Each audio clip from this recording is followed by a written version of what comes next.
G'day, it is the coach, and we are getting our goat on. That's it. It is Beasts of Chaos, the most anticipated show. Everyone's ready. Everyone's hyped. I'm so excited. I love this army. It's an army that I really enjoy playing. I had a game just before the end of third edition, playing against like Sons of Behemoth versus Beasts of Chaos, and it was just like this absolute amazing punch in the middle. It's just like you punch me, I punch you boxing match. But I've got Bartosz here, Eat, Bray, Love, one of my personal heroes in the Beasts of Chaos community. Joel is still playing. Don't freak out if you're wondering where Joel is. I wanted to bring in a second opinion, and I couldn't think of a better person than Bartosz. But do you want to give people maybe a quick introduction on who you are and what brought you to the Herdstone? Yeah, hey guys. Hey to all the Beast Lords in the chat. It's a pretty tight-knit community of people who play Beastmen, because you're probably not playing it if you want to win tournaments. That happens by accident. Wow, I was doing some secret list checking. I was like, asking my Discord, I'm like, quick, what are the secrets? And someone said, oh, this list came forth in a local event or a GT. I didn't quick look. They dropped it just as the show started. But Beasts of Chaos are one of those armies that I've always been fascinated with, and I've always been disappointed that not everybody gets into this. And we were talking earlier, and I said just before we started, I'm like, the context of this show, Bartosz, is that everyone's coming in from second edition to third edition. No one is crazy enough to pick this up and start it with third. And you actually me, and you've said no. There's people. Yeah. So just to say something about myself and how I got into the army. Please. So I'm another fake Kiwi, like AOS Shorts. I'm originally Canadian, but been living here for 7 years. No one in your country is legit. Like, from like Seth to Shorts to Jonathan, like you're all fake Kiwis. Yeah, sorry to disappoint you guys. I don't have a Kiwi accent. I can't do a good impression at all. My wife is Kiwi, and sometimes I still can't understand her. We still have communication difficulties. So I got into AOS in 2017. So I was always a big nerd playing Dungeons and Dragons and other RPGs like that, like Savage Worlds. And I tore my ACL playing soccer, so I was out for like well over a year. And I always wanted to paint miniatures, and I was like looking at the Warhammer models, and I was just like looking into the game, and I saw people saying that Beastmen are going to get squatted, because this was back in AOS 1, when like they'd split us off, and they had Centaurs and Dragon Ogres in their own factions and stuff like that. And I'd always enjoyed reading the Warhammer Fantasy books, so I always enjoyed. My favorites were Bretonnia, Beastmen, Tomb Kings. Those were my favorite Warhammer Fantasy armies. Those top tier armies. 2 out of 3 are gone. Well, sorry, one has been reimagined. Actually, no, they're both reimagined. Flesh-eater courts, I know that'll piss them off. But I've been buying Bretonnia and Tomb Kings models the past few years before they get too expensive. So I just got myself like 80 Tomb Guard that I found on eBay. But yeah, I was reading like the discourse around Beastmen, and people were saying they're going to get squatted. And I was like, I need to get these models before they disappear. And so I started painting Beastmen, and I found this club here in Auckland, the Model Citizens, that's run by Andy Long at Go Long Designs on Twitter. So he makes a lot of the nice cards and other AOS resources and stuff.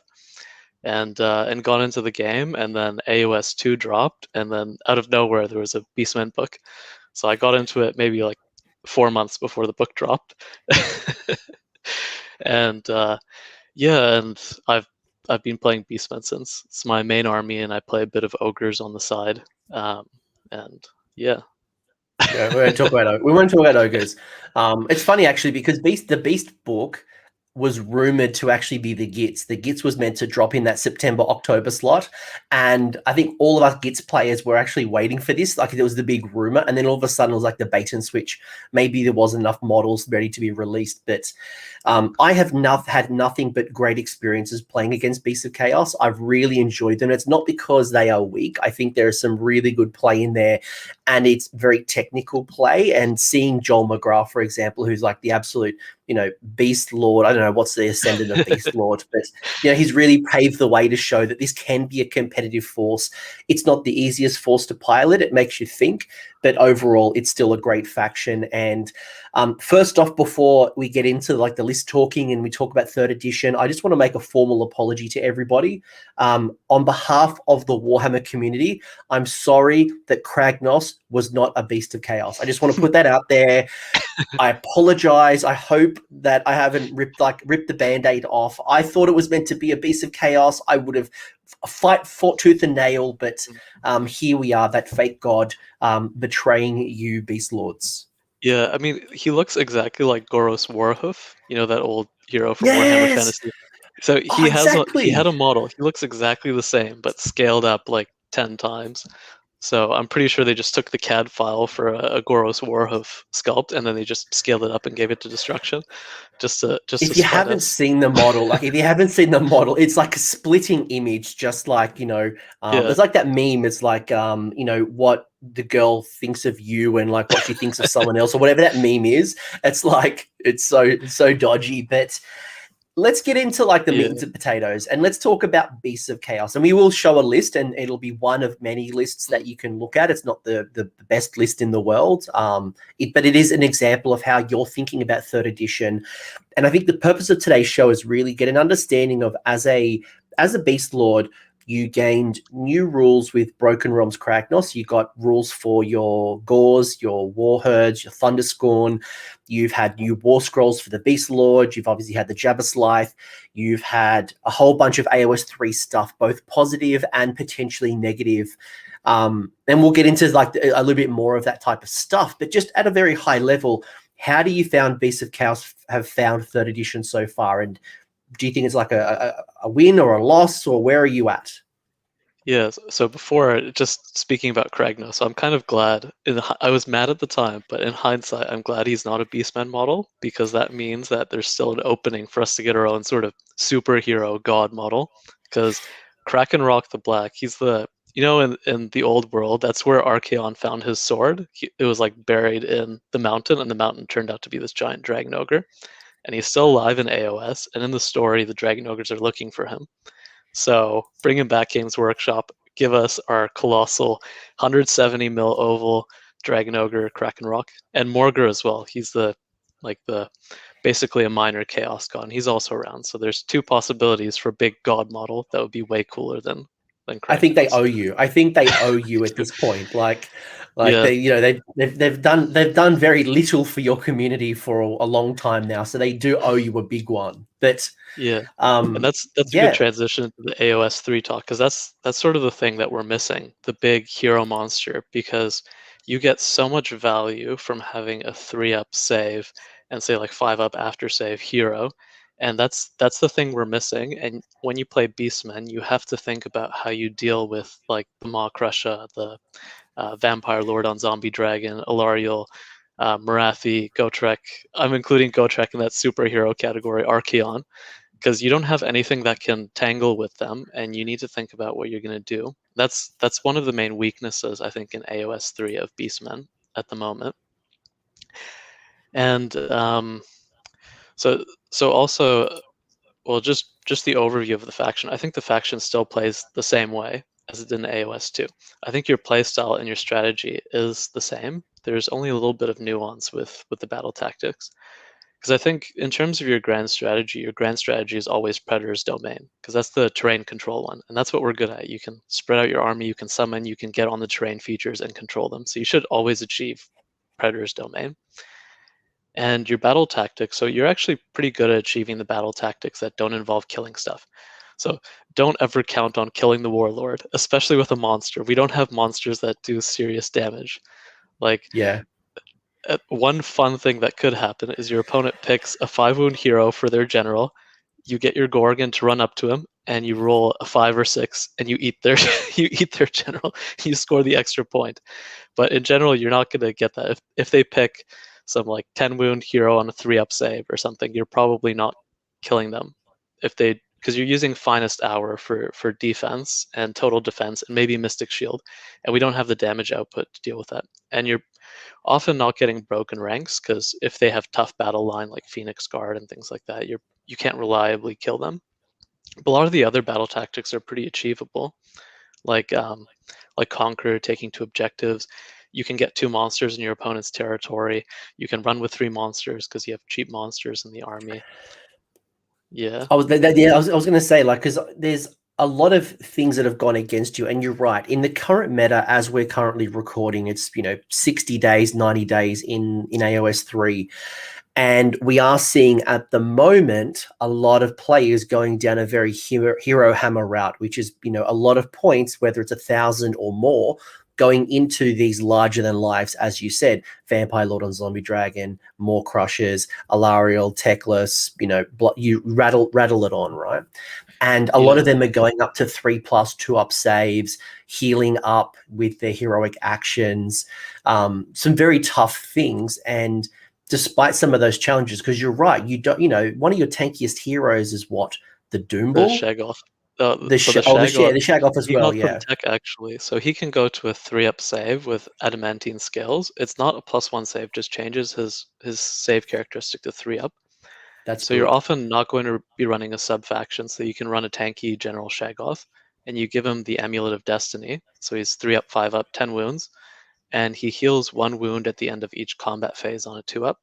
So as long as you're not putting him into like scary stuff, he can live. You run him with 6 dragon ogres, and hopefully you make it difficult for your opponent to kill your general. So I did lose him in my last tournament to Andrasta, but I rolled terribly on my ward saves and stuff. He took like 6 damage from Liberators. Andrasta is also a monster hunter. Like, she is so good at doing that. So, I wouldn't. So don't put him into Andrasta, but like if you're putting him into softer stuff and you roll well, and he's a wizard, so he can Mystic Shield himself, and you can use total defense, you can be effectively 1-up save. I mean, it's 2-up, but ignoring you're building in to mitigate rend.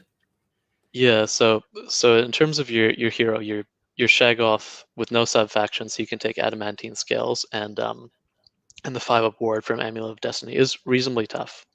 So that's one of the buffs from AOS 3, that we can have a tough hero now. Because I think your Shagoth is automatically your general. I think there's no reason to use your Doombull as a general unless you're. I mean, when I say this stuff, this is all my opinion. Like Joel often says, everything in the book is basically garbage, and you're throwing your garbage at your opponent to distract them while you score the points. And like you just pick whatever models you like, and it's more about the gameplay philosophy than actually about the units that you pick, because none of them are like game breaking good. It's more about playing intelligently for the most part. Yeah. It's definitely a throw models at your opponent. Gore, ungore, they're gonna die. Center gore, they're gonna die. I mean, I think I wouldn't say they're all trash. I think there's some good stuff in there. I'm still a big fan of the cockatrice, and I think being a cheap monster right now, and I think that's one of the really big benefits that you have access to, unlike a lot of the armies that I play, which are order or destruction armies, is that I don't have cheap monsters. So if I'm looking for that third monster to help me with some of my battle tactics, I've got the cockatrice, I've got a Jabba Slythe, I've got the kitty cat, the Mind Sphinx. I've got a couple of really good monsters I can tap into, and fingers crossed, you get a whole bunch of more monsters. Yeah, I hope so. Yeah, I think one issue you have to think about is that in the battle tactic, or in the Gur pack rather, so your opponent can score 1 point per round for killing a monster. So you have to be careful when you take squishy monsters like the cockatrice. Like if your opponent, I think you really have to think about your meta. If you have a heavy melee meta, take all the cockatrices, just swarm your opponent with cocks, and have chaff in front of them to help you protect them. But if your opponent has shooting, you have a cockatrice on a 6-up save, and I think it's got like 7 wounds or something, and they just blow it off. Easy battle tactic right there. So the Shagoth is great because he's 10 wounds, 3-up, 5-up. So it's a little bit more difficult to shoot him off. mean, like, what do you call them? The Lumineth archers, the sentinels, they'll still blow them off easy, like if you have 30 of them. But you can write lists to at least postpone that a little bit. Yeah. So yeah, like I am exaggerating a bit, saying everything is trash. There's nothing that stands out as like amazing, but there is some stuff that's interesting in the book. Layers of trash. I think Josh, Josh in the chat has, I think, nailed that. Yeah. He's called it layers of trash, and you're right. It is waves and waves and waves, and when I've played against Beasts of Yeah. Chaos, it is that gore and ungore wave, and then it's the bull gore wave, and maybe if your opponent, or if you have like big grapefruits, you've run a gorgon or a Cygor. Cygors are still not good, are they? No, they're very bad. Don't take them. I'm waiting I'm for the saying, day that the Cygor is going to be good, and I'm waiting for this yeah. day. And I think Gorgon might have slightly improved.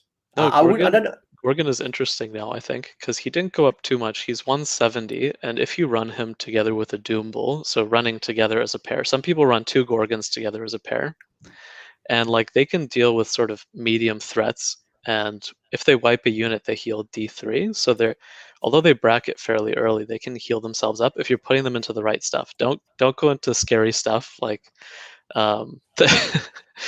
like, so mine ended up fighting Annihilators in the last tournament, and he actually came out on top because he ate an Annihilator in the middle and broke Coherency. But you generally don't want to do that. Put them into sort of medium range threats, and then eat some models, break Coherency. So I think Gorgons are interesting as a monster, and if you play Dark Walkers so that you can ambush them.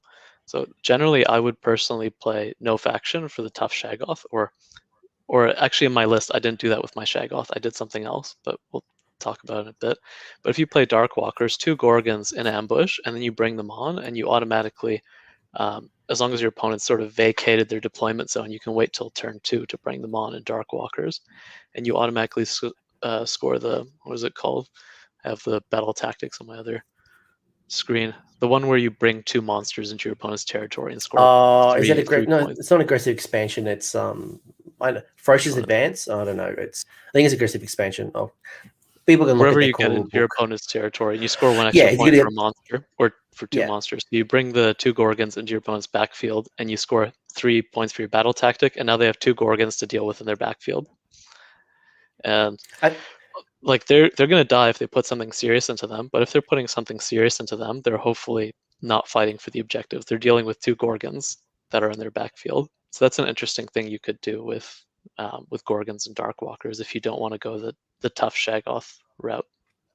And that's probably been my experience, is that most people have not ambushed a Gorgon, and they just become a pincushion as they're kind of walking up the board. You put enough damage, like half damage into it, and all of a sudden it's just like you mitigate the risk or what it does to you. So that's a really cool comment. I just want to pull out Tuan's comment here before I've got a whole bunch of rapid fire questions I want to throw at you. But we've talked a lot about the Shaggoth, and I don't think a lot of people have probably taken a Shaggoth for a while, or maybe at all. Beast Lords and your Bray Shamans have been the fundamental heroes in your list, and a Doombull. But are you handicapping yourself, do you believe, if you didn't take a Shaggoth in the current meta? Maybe a little bit. So I personally actually loved Shaggoth since the book came out. So I always took at least 1 Shaggoth since the book came out, before they were cool, because they have a really good spell lore. So even they don't do that much damage, they weren't that tough, but the spell lore was excellent, especially when you had Daughters of Cain being really scary. So the 2 spells that they have a spell lore of 3 spells, and you only need to know 2 of them, because those are the 2 relevant ones. So the 2 relevant ones are Hailstorm, so that's 21 inches and casts on a 6, I believe.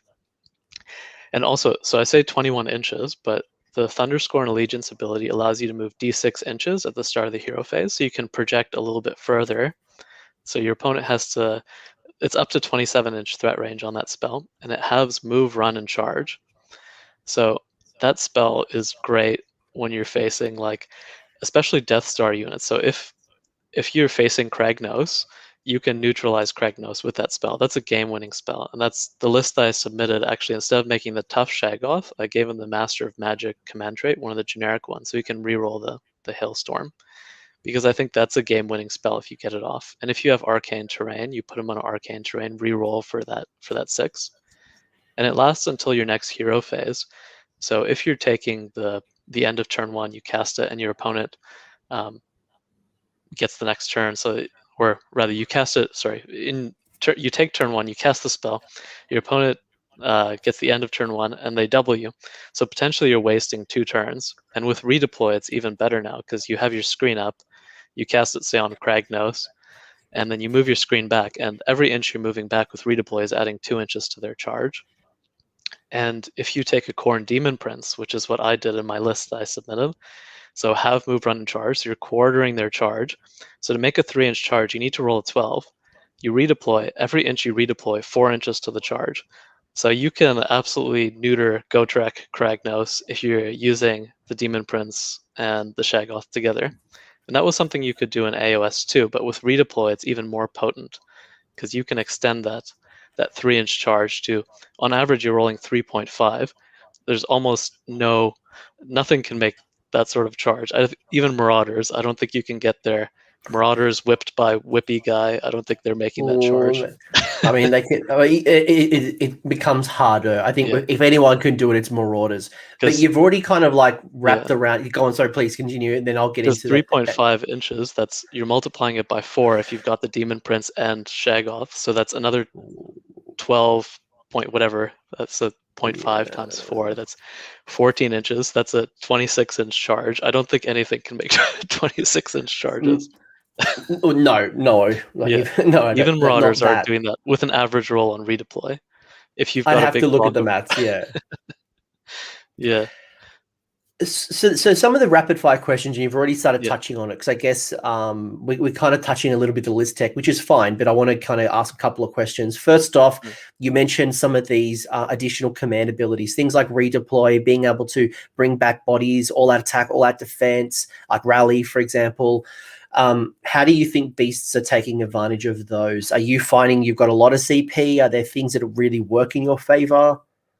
Yeah, it's definitely better than it was in AOS 2, and you really want your general alive for the extra CP. So Shaggoth General is usually your choice, so you can keep him alive for the extra CP. I'd say redeploy is the most important one, because Beasts of Chaos it's not a shooting army, it's not a combat army, it's a chaff army. And redeploy is how you win games, especially if you're using this other tech with redeploy. All-out attack is good. I think the biggest winner is actually Dragon Ogres with all-out attack. So we didn't really have access to +1 to hit in Beasts of Chaos other than Grashrak's spell. And spell synergies are always unreliable. But now you can just put +1 to hit on Dragon Ogres. And they were always sort of rubbish, but now they're actually surprising going into things like Clan Rats, things with a 6-up save, because they don't have Rend, but they do have a decent amount of attacks. They hit on 3s, wound on 3s. So you can go to 2-up to hit. When they're near a Shaggoth, wholly within 12 inches, they reroll 1s to hit. So your 2s rerolling 1s. Shaggoth can cast his War Scroll spell. If you're probably casting Hailstorm, he has 1 cast, but if you need to, you can cast your War Scroll spell. So you're rerolling wounds on the Dragon Ogres. So your 2s rerolling 1s, rerolling wounds, wounding on 3s. You don't have any Rend, but maybe your Herdstone has your enemy in range, and you've got -1 from the Herdstone. And they can chew through things that have poor armor saves.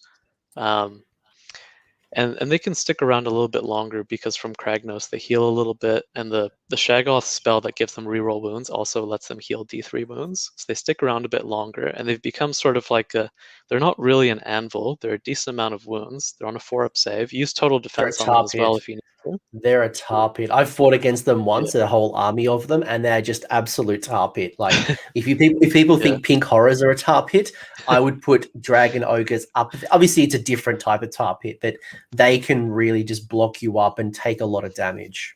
I don't think I would run a whole army of them, because I would want to be using like all-out attack and all-out defense and Mystic Shield on them. But I think 2 units of Dragon Ogres are a good choice. I think a unit of 6 and a unit of 3 is a good choice. And your Shaggoth generals, their battle line. and they're reasonably tough. That's sort of the only reasonably tough battle line we have to try and deny broken ranks. So we were talking about gores and ungores before, but I think gores and ungores are actually bad. Don't use them, because broken ranks, you want to deny that. And if you're using ungores and gores as a screen, so ungores are on a 6-up save. They get +1 to save in melee, not against shooting. They've got like 4 bravery. Gores have 5 bravery. And like if anything touches them, they die. Gores are on a 5-up save, go to 4-up in melee. But that's such an easy option for your opponent to hit to get broken ranks, especially if they have shooting. If they have monster shooting like Stegodons, they're getting an extra point for doing that. So you're feeding your opponent battle tactics if you're taking gores and ungores, in my opinion. I think bestigores are rubbish too. They're not good anymore. I mean, Oh, you that's can, sad. if you're not taking so you need a Bray Shaman or Beast Lord General to make them battle line. So potentially they're not battle line in your army because you're probably taking a Shaggoth or Doombull General. But they're also not good because of coherency, because they're 1-inch reach.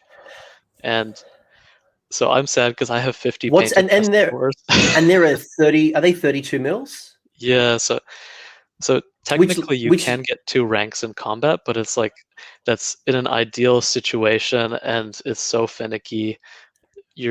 I wouldn't rely on it. And that Yeah. leads me to probably some of the other questions I had, like the rapid fire questions. Was we've had changes to coherency, which I think has hurt things like Doombulls. I've played Probably plenty of units Bulgors. of Bull Yeah, Bulgor. That's what I Doombull's the meant. Sorry, hero. not Doombull. Yeah, Doomball's the hero. Bulgor, sorry, yes. yeah. Units of Bulgors. Normally, I would fight 1, if not 2 units of 6, and potentially now the coherency has. I'll let you explain why it might be bad, or maybe I'm wrong.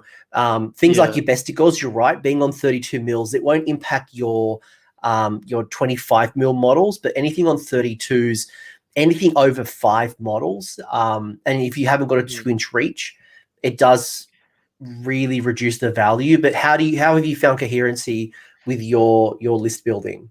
Yeah, so I used to run a lot of the goat models, like the Bray Herd. So Bray Herd includes the Tzaangor stuff, which is still okay, I think. But Gores, Ungores, and Bestigores, I think, are all out. For the most part, you're probably not running them. Bestigores got killed by coherency, as someone said in the chat, definitely, Yeah. because they've got the 1-inch reach. I think Gores and Ungores, because Gores do like 1 damage on average in combat anyway, so you didn't care about coherency that much. But I think it's more the battle tactics. Broken ranks, you don't want to give away broken ranks, so don't run Gores. They were bad before, they're worse with coherency, and with broken ranks, you want to deny that. So you're not taking Gores anyway. Bulgors, I don't know why they have 1-inch reach, because they've got like 3-inch long axes. Their axe is like taller than Angkor. Are they only 1 inch? Yeah, yeah, that's the And they're problem. on like 50 mil 50. bases, or so, Yeah, and that's probably where I have seen that as being a real negative for you, because you would have a unit of 6, and normally you would kind of string them out and try to get as many in combat as possible. And now this kind of makes more sense why you would be doing that, because it's only 1-inch reach. yeah. But because So, they're 50 mils and coherency changes at mm, after 5, so it's not even like you can start the unit at 5. You're either 3 or 6. yeah, I you almost feel almost like want just want to run an endless spell over them to delete a Bulgor, so you can get 5 in combat. So they're like basically a worse version of rock cut trolls, because rock cuts have 2-inch reach, so they can fight in 2 ranks. They also hit on 3s rock cuts, whereas Bulgors hit on 4s. And that's been one of their big weaknesses. They hit on 4s, 2 attacks with the axe, wound on 3s. So now you're only, if you're fighting with coherency, so you've got 4 in the front, you've got 2 in the back to maintain coherency. So you're getting only 1 extra model by moving to 6 until you lose 1. And before, what you would do is, so Bulgors, their average damage is not very reliable because they're hitting on 4s. And before, we didn't have access to +1 to hit. But what you could do, so Joel did this really well when he played Gave Spawn. So you would bank up your command points, as many as you could that you weren't spending on Battle Shock, and then you would just blow them all to give your Bulgors extra attacks. And because they're 3 damage, that really adds up. So even though you're hitting on 4s, you can nuke a Mega-gargant in 1 turn and back in AOS 2, and you could stack command points. And I think probably the Gave spawn change, the sort of change that you can't stack command points anymore, is probably the biggest hit to Bulgors. I think if we could still do that with Gave spawn, they would still be decent, because that's 3 damage minus 2 rend. And then that would make up for the issues, the spike damage from Gave spawn. Yeah, I was just doing a quick look because everyone's talking about like they should be 2-inch reach, and you're right. And Matt's like, no, they're 2 inches. And actually, just looked at my phone and no, they're all both the Bulgur axe, the Great Axe, and the horns are all 1 inch. Unless there's an update I've missed or a change in the FAQ, they're all 1 inch by the looks of it, which makes me sad. Yeah, they wish they had the Rocket Troll scroll, which is basically the same but hit on 3's 2-inch reach. I want to pull up a comment from Hello World that I was kind of burning on, which is a really good one. And that when, as a Suns player, I almost destroyed a Herdstone once, and I had the decision. It was like round 5. It was turn 5. It was destroy the Herdstone or win the game with the objectives. And I went for and I was an idiot. I went for the win as opposed to destroying. I've never destroyed a Herdstone. That now that it's not just the gatebreaker who can destroy terrain, it's actually now everyone can destroy things and turn things into rubble. Have you found, and in my experience, especially those like gore and ungore kind of builds, they've been very heavily focused on the Herdstone. Have you found that as an issue with turning things into rubble? People aren't, even worried about it. Like, where are you at with that?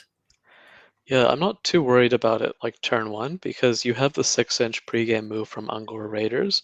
So you just deploy your Herdstone in such a way that your 6-inch pregame move. So one good thing about the Herdstone is now it's anywhere in your territory. It used to be 12 inches from enemy territory. Yeah. So you can move it up actually ahead of where you deploy. So just make sure when you put your Herdstone down that when your Ungor Raiders make their 6-inch pregame move, that they're making a bubble to prevent that Herdstone from getting charged. Now, you could also use it as bait, right?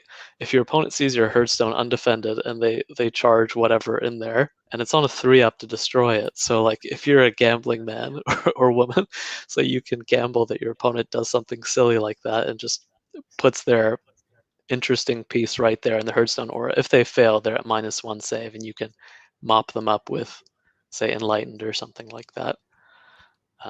Yeah, so I've lost it once, and in the last tournament I played, I lost it to a Maw Crusher, but I left it open as bait. So I had moved everything off the Herdstone onto the objectives, and the Maw Crusher decided to go into the Herdstone and fight some other stuff. But by doing that, he wasn't contesting the objective. He destroyed the Herdstone, but yeah, you want to protect it until everything is chaff in the army. Even your Herdstone is chaff in a way, or bait. So what I will say though about the Herdstone is, as an opponent fighting you with your Herdstone, it is the third option that I would consider with my monstrous rampage. I want to roar at you. I want to stomp at you. Turn things to rubble is like low on my priority list. Yeah, I would do it first over roar or stomp, because you're probably destroying whatever unit you're fighting anyway. But it's going to be difficult to get into it early enough to make a difference, because also destroying the Herdstone, you destroy its -1 save aura, but you can still do the summoning from it. Like, you can still sacrifice on it because it's not on the war scroll. And often, like him, you don't have anything offensive left anyway as a Beast of Chaos player, so the -1 save, very late game, often doesn't matter. It's often like you have 2 models on the board trying to hold on desperately. So like, I'd say turn 4 or 5, it's not such a big deal if you lose it, but if your opponent can get into your Herdstone early, that's going to be very bad. And I think to Cedric's point here, they lost it to a Leviathan. And I think one of the challenges that I've had with taking out Herdstones is that it's hard just to get to, because you've got so much chaff, because you're charging me or you're blocking me off. Unless I have a flying monster with a small base, it is, and you're if you play it right, it's very hard to get to unless you have something special to get to it. But just generally, my monsters who are walking or flying up the board, it's easy to protect. It's probably another priority for me. Yeah, and as a Beasts of Chaos player, you generally want to play low drop in most cases, so that you can actually take first turn and sort of alpha chaff. It's an alpha chaff strategy because you've got some very fast chaff that can get up the board and take up space. It's not your Ungors and Gors anymore. Don't do that. Use Centaurs and Warhounds because they're not battle lines, so your opponent can't score a battle tactic from destroying them. And Warhounds, so Warhounds and Centaurs, they both do almost the same thing. So the Warhounds have 10-inch move, and they auto-run 6. You're moving 16 inches. You get 10 of them on 60 mil bases. You turn them sideways, and you make 2 suicide triangles at the end.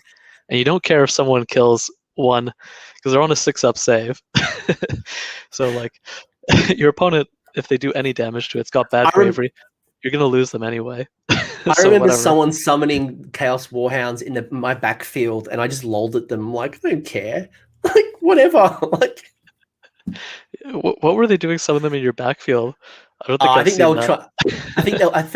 I think they were trying to go for an objective. I was playing Sun, so I've got no chaff, and they're like, "There's a perfect spot." They're like the 9-inch charge for the objective, and I'm like, I'm not even going to try to. Like, I'll just throw a rock at them, and they'll run away. But I was thinking, your Herdstone has a battle shock immunity at one particular point, doesn't it?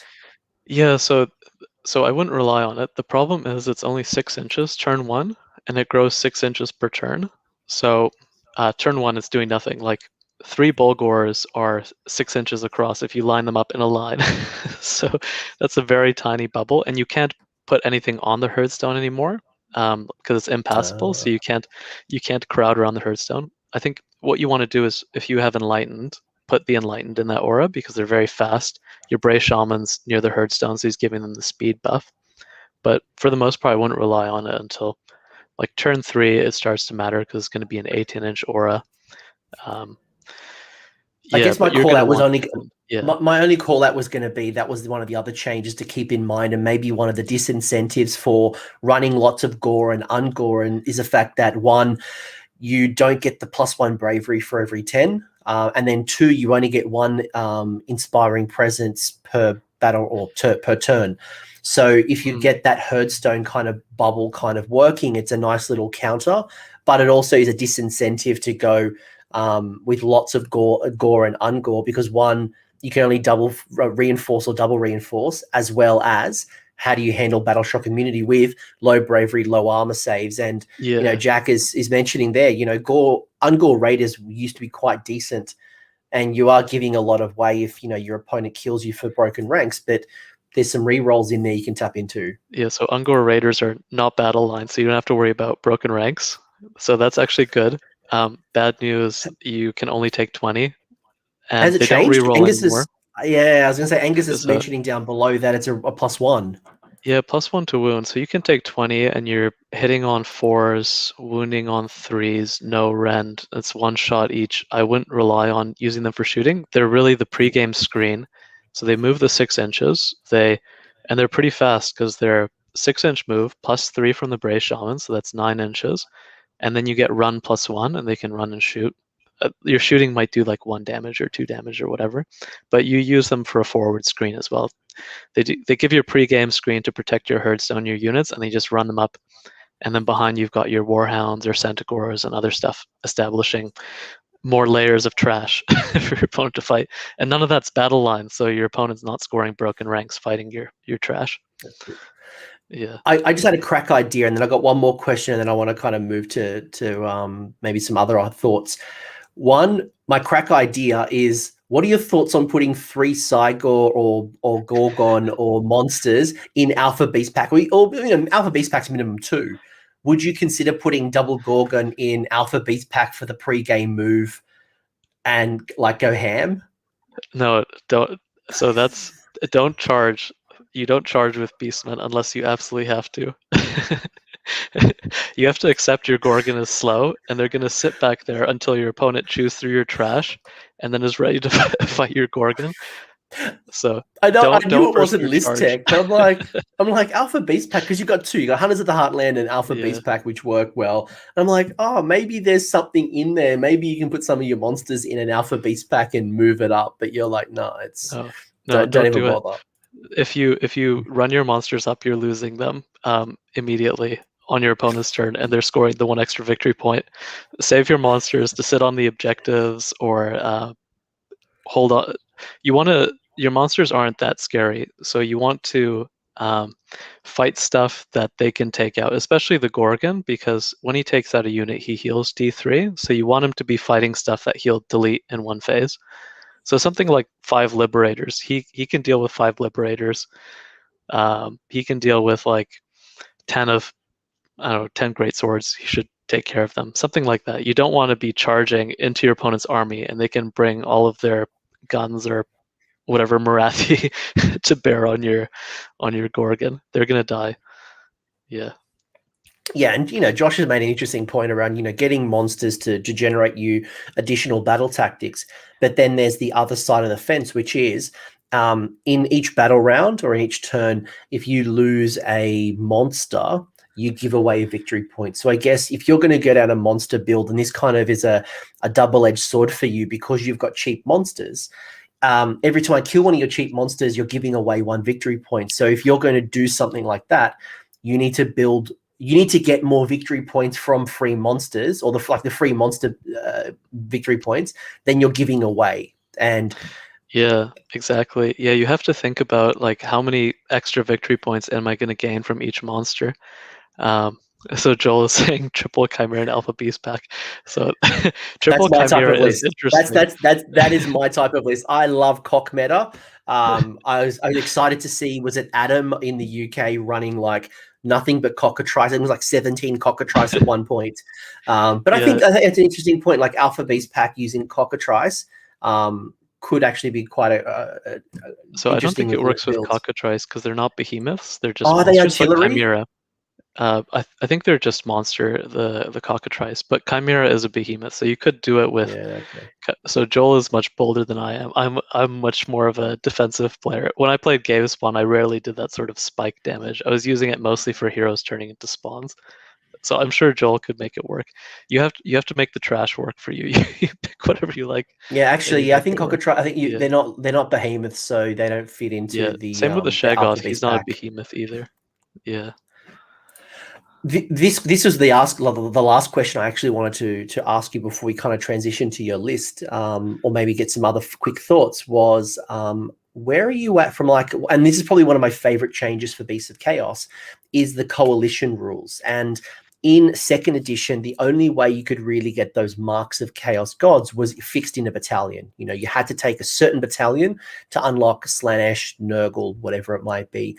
And in some of the lists, or some of the battalions, they just weren't that good.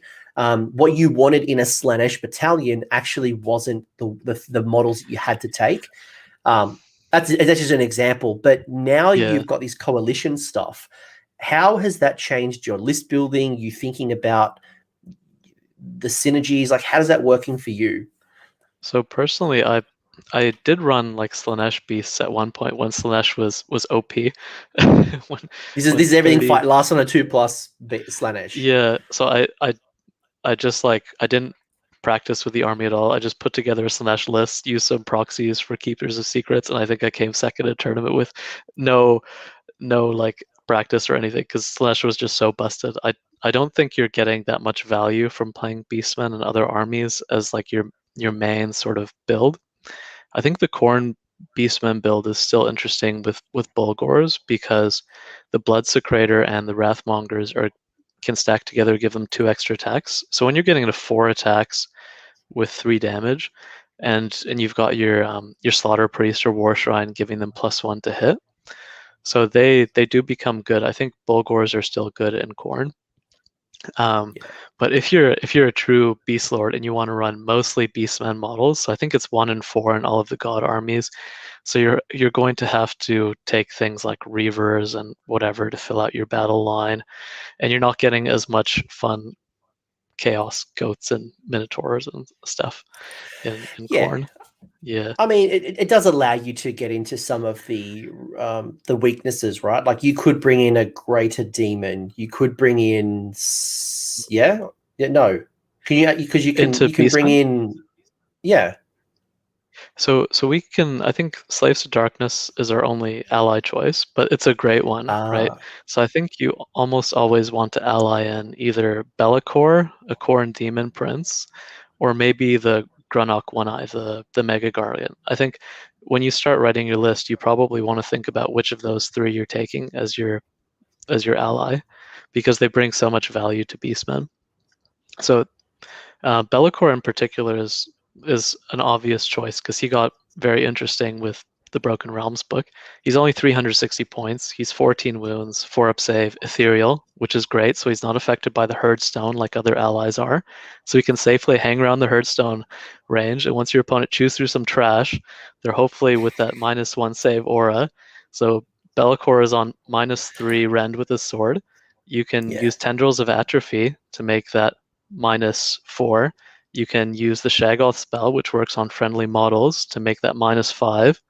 So you can have Be'lakor with -5 rend on a sword, and you're sort of playing in that hero monster area.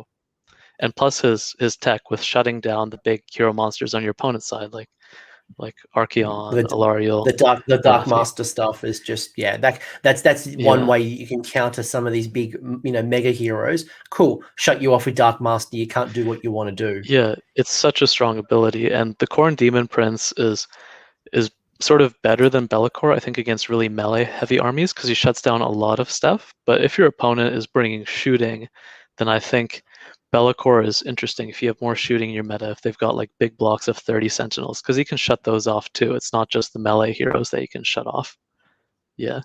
So I think probably your list design is starting with who is your ally. Is it Be'lakor? Is it the Khorne Demon Prince or the Mega-gargant? At least in my opinion. I know some Beastmen purists wouldn't want to do that. I mean, at least with the Mega-gargant, and like every stream, if people watch this stream, Jonathan is just like my son's aficionado, and was always asking about sons in everyone else's army. But you've got a 35 wound pincushion that is a hero and a monster, so you can tap into both.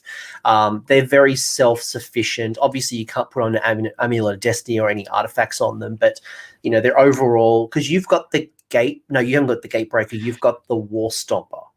Yeah, so Grunnock One Eye is the War Stomper one that we get. So I took this list to Masters actually with the War Stomper, the New Zealand Masters, which was in May. So that was still AOS 2. And I took him because the Masters Committee didn't approve my Be'lakor proxy. I wanted to use Morgur as my Be'lakor, and they made some comment that Morgur is dead, and he's totally not. That was one of their reasons for not approving him. So I was like, whatever, I've got this Mega-gargant that's like mostly painted.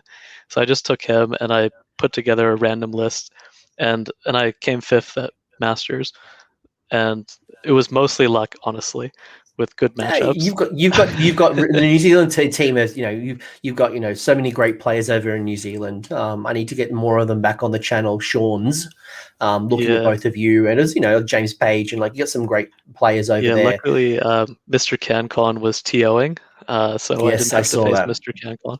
But I did lose to one of the Seans to his KO army and to Bo's Eels. So I lost the 2 games that were really against me, but I won the other ones where I did have a chance. And the Mega was really good. So I think the best thing about the Mega actually is his picking up models ability. So if you read the War Scroll, it says you do it at any point in the combat phase. It doesn't say after you pile in. So what you do is like you fight, you wait for your opponent to fight. Because if you fight first, he's projecting a -1 to hit aura within 6 inches. So you fight first, your opponent fights, and then you say, okay, I'm going to pick up your model. And hopefully you break coherency. So I played against... It's cheese. It's full cheese. Yeah. Like you will win no sports points from your opponents if you do this. But it's 100% legal, because you're right. Like you can pick a model out, because normally some of the rules are you would charge, and then like at the start of the combat phase you pull a model out. But I think you're right. The War Stomper, it's a little bit of a different one, and you pull it out at any time. So if you do it right at the end, they've piled in, they've stretched themselves. Yes, they're in unit coherency, but if you start pulling models out, especially if they're on like 32 mils and above. Yeah, so what happened, I did it 3 times during the Masters tournament. That's the only tournament I've taken the Mega to. So game 1, I played Tim Lind, and I had my Tzaangor Raider screen set up in front of my Mega. I was running at him because he was shooting me with catapults, did I think 15 wounds with his stupid Mortec crawlers to my Mega. And then, so I had my Raider screen in front of the Mega. I charged some Gores into the back of his 40 Mortec, and I was dumb. And they were able to, because they were in combat now, they were able to pile in to the Raider screen. I was like, oh crap, I'm losing my screen. But coincidentally, I mean, I totally didn't do this on purpose, I admit. I had the Mega right behind there within 3 inches. And I was like, oh, well, these Mortek have fought. They're stretched out because they've been tagged by Gores on the other side. And he didn't have them in contact, so he had a bit of space. So I pick out one Mortek, and I think I killed like 30 Mortek guard with his attacks and breaking coherency in that one phase.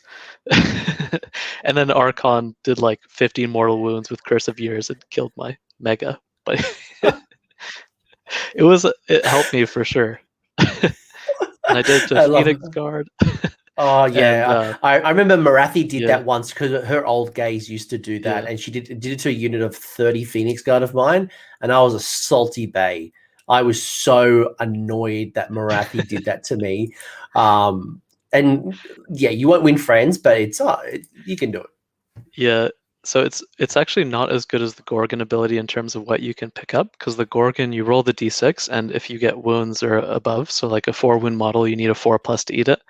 The Mega, when he's on full profile, you add +2 to the roll, but you need to double the wounds characteristic.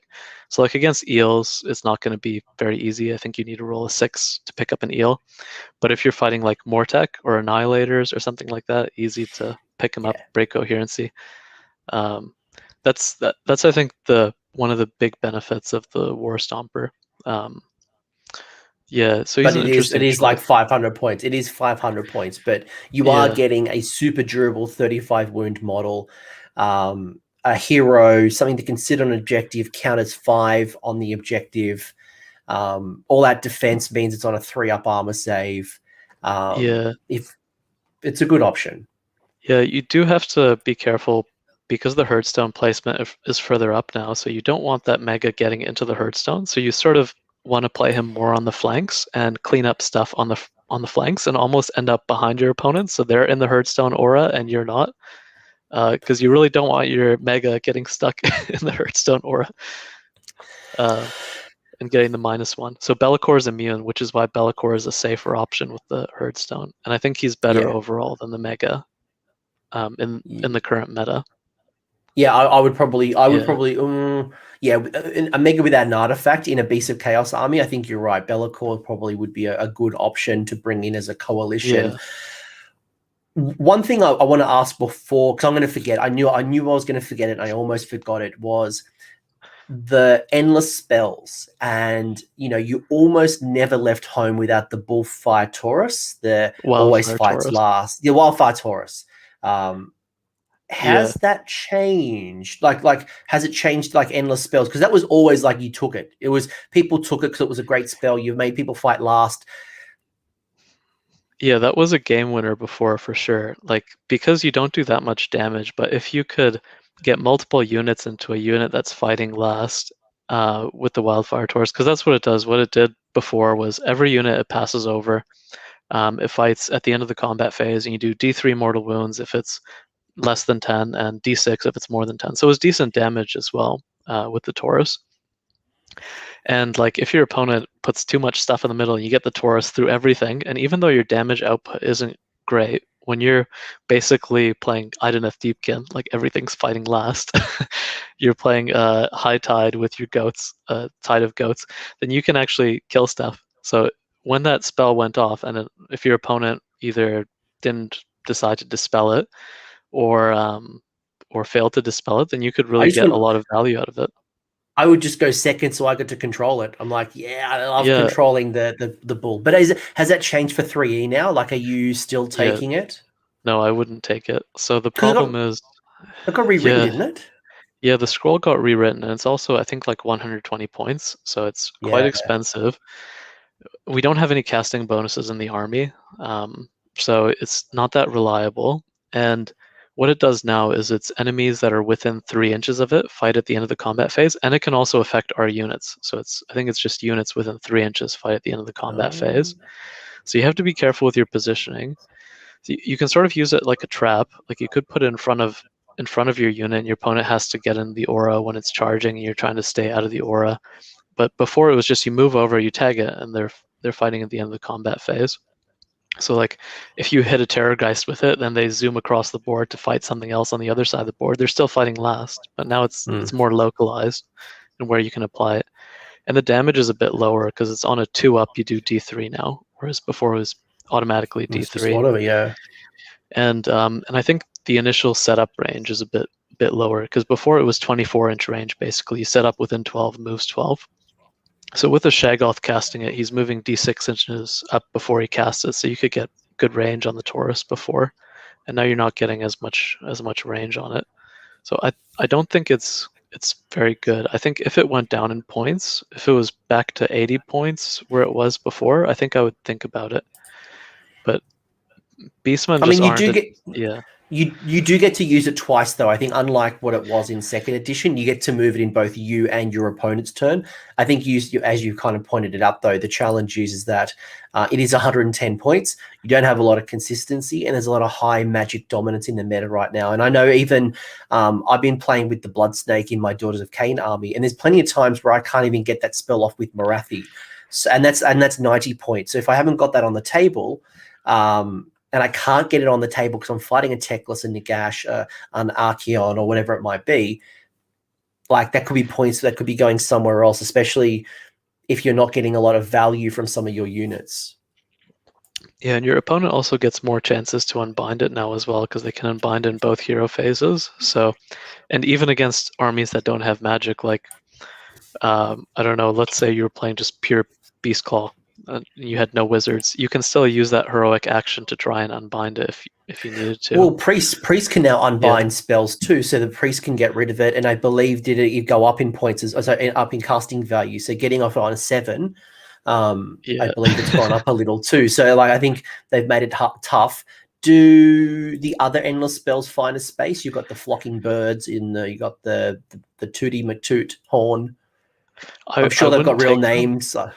So I actually think that the lore spells are one of the strengths of Beasts of Chaos, and I think I would rather cast the lore spells instead. We don't have good casters in the sense of double casters, bonuses to cast, but we have excellent lore spells, and I don't see why I would cast one of those instead of the lore spells.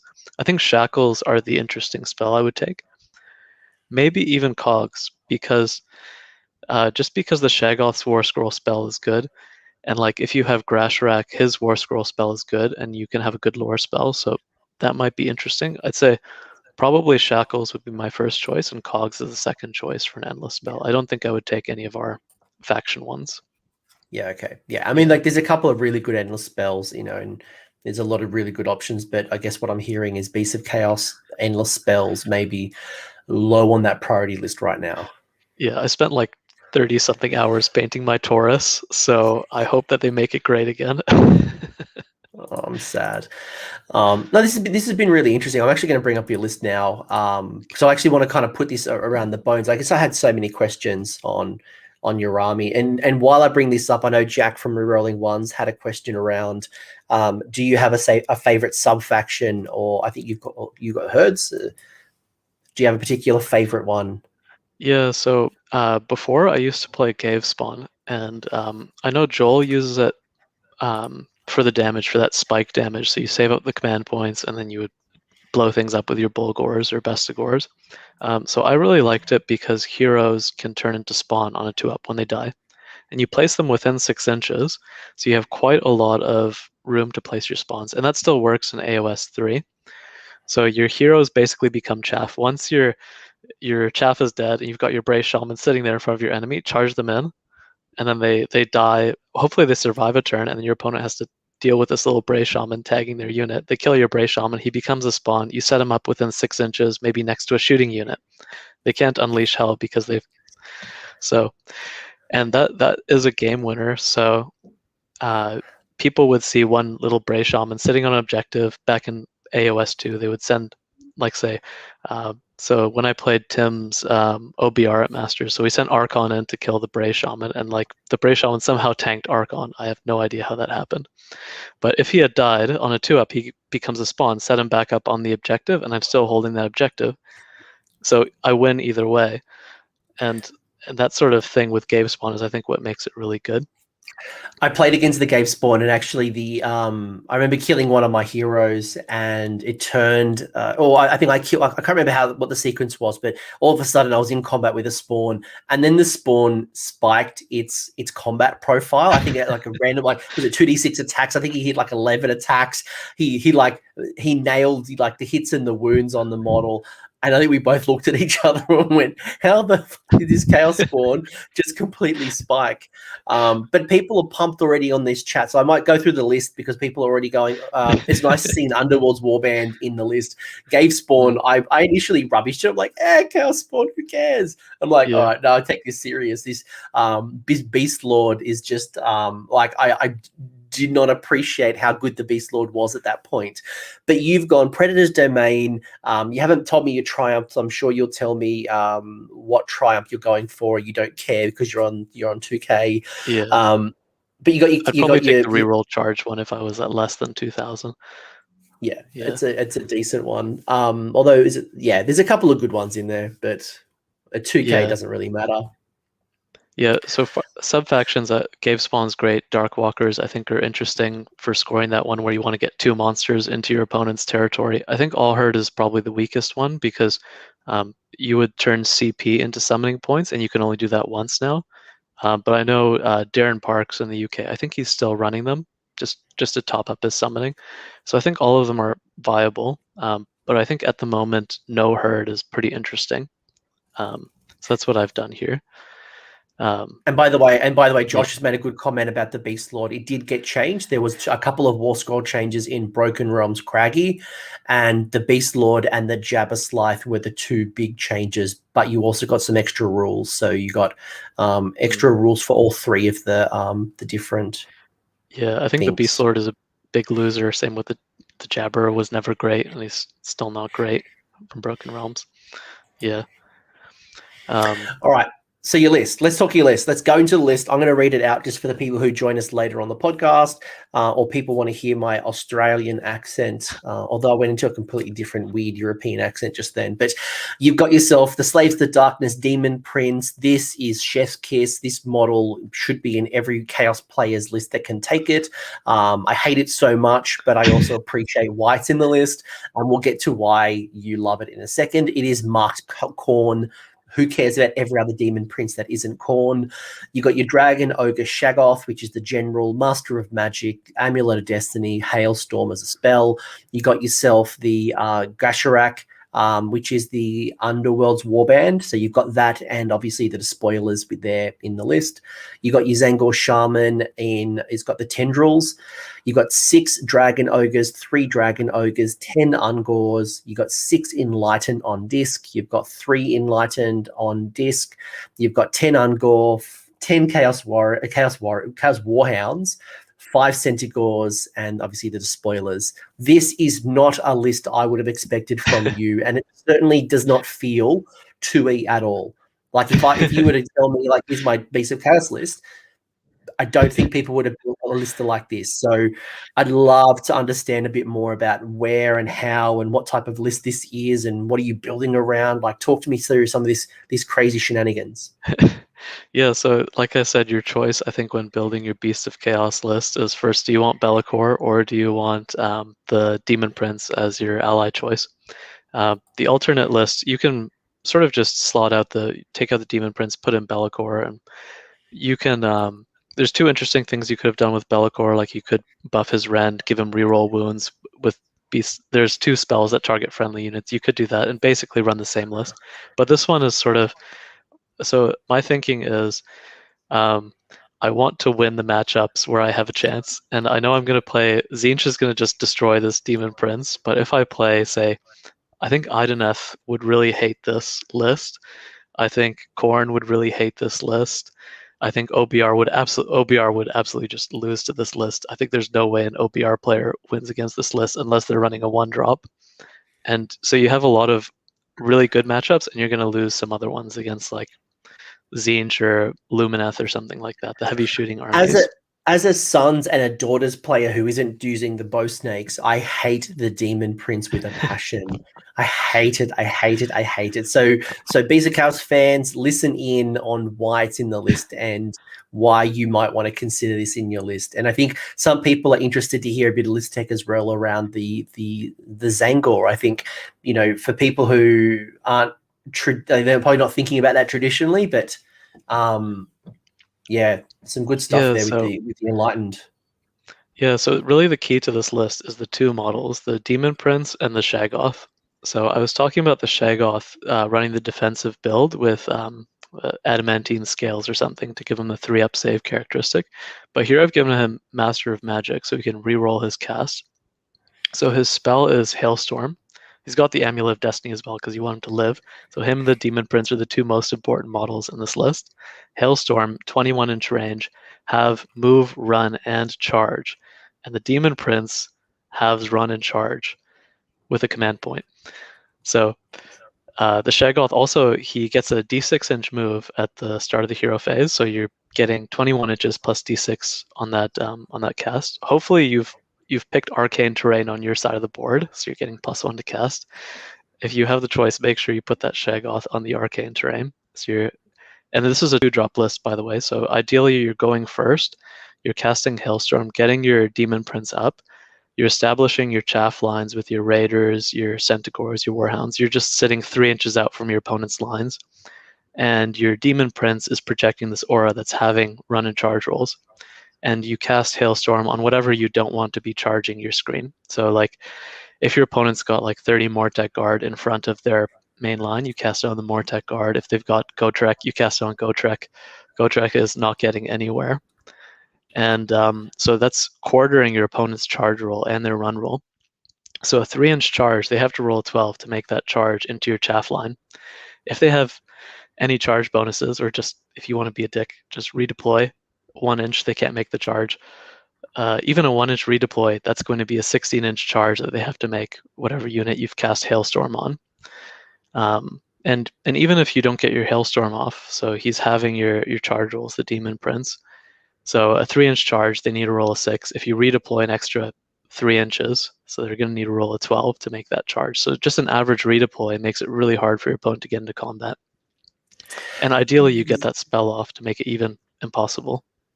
And that might be a couple of quick call-outs there. Is one, the fact that it's 21-inch range. The table's obviously got shorter, right? So straight off, you're in range quicker. 2, redeploy is probably going to be one of the most important command abilities you can learn, and that's going to win or lose you games, or win and lose your opponent games. Being able to deny an opponent a battle tactic. They've chosen at the start that their tactic is going to be kill battle line, kill hero, whatever it is. And then they set up for the charge, and then they redeploy away. 1, you've made the charge harder. 2, you can only re-roll the charge once with a command point. So if they've already used it, life's harder. But then you've added this extra layer, and I just want to connect the dots for anyone who might not see this just yet. Let's talk about the Demon Prince alone. You have the move and the charge and the run. So I think it's just run and charge for Demon Prince, but Shaggoth spells is move, run, and charge. Yes. Yeah. So if you're worried about Gotrek, right? Gotrek is causing havoc in the meta. Has a move of 4. He's now moving 2. Just with Hailstorm, he's moving 2. Yeah. Great. You've then halved the run. So even if they spent a command point to get a 6-inch run, he's now moved 5. That's a run. And Gotrek, I don't think can run and charge in any. I don't think it's any way you can make him run and charge. He couldn't hide enough with the sub-faction that lets allies get whatever. Oh, that's right. There's some weird jank there. But even then, but like we're talking one specific build. Morathi, Gotrek, you don't have to worry about that. But then if you think about the charge and you're halving the charge distance, an average 7 is now really a 4. And if you go redeploy, which is a command point, and you can move forward or back, wherever you want to go, up to D6 inches.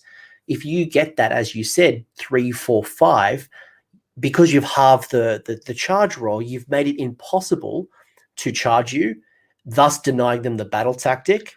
And they waste their buffs in that. So that's just like one example of this kind of coming into play. Yeah, it can be really good to frustrate an opponent that doesn't have the shooting to remove the Demon Prince or your Shaggoth.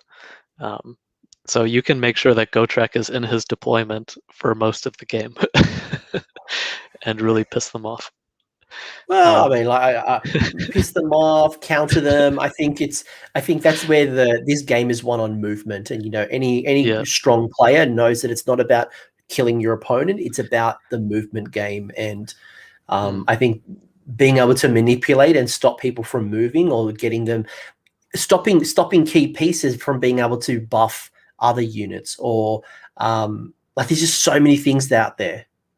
Yeah, I think if you wanted to make a list that was more fun for you and your opponent, maybe if you don't enjoy preventing your opponent from playing as much, just put Be'lakor in and enjoy buffing Be'lakor and playing the monsters game. But I think this list does really well against melee armies, and we have really fast garbage. So your Ungor Raiders, they get the 6-inch pregame move, and you're closer together now. And then they're moving another 6 inches. That's 12 inches already. Bray Shaman adds 3 inches. That's 15 inches. Then they run, and they automatically add 1 to their run roll. So minimum 17 inches, I think. And you could get up to like 21 or 22 inches up. So you're sitting 3 inches out from them. And your Ungor Raiders make a suicide triangle, whatever. Your opponent's going to kill a Raider. They were going to all die from battle shock anyway. I played a game where I lost like half my army to volcanic terrain. So battle shock is a real concern. Who cares if you have suicide triangles on the end? You run your Warhounds up as well. They've got 60 mil bases. You have 10 of them.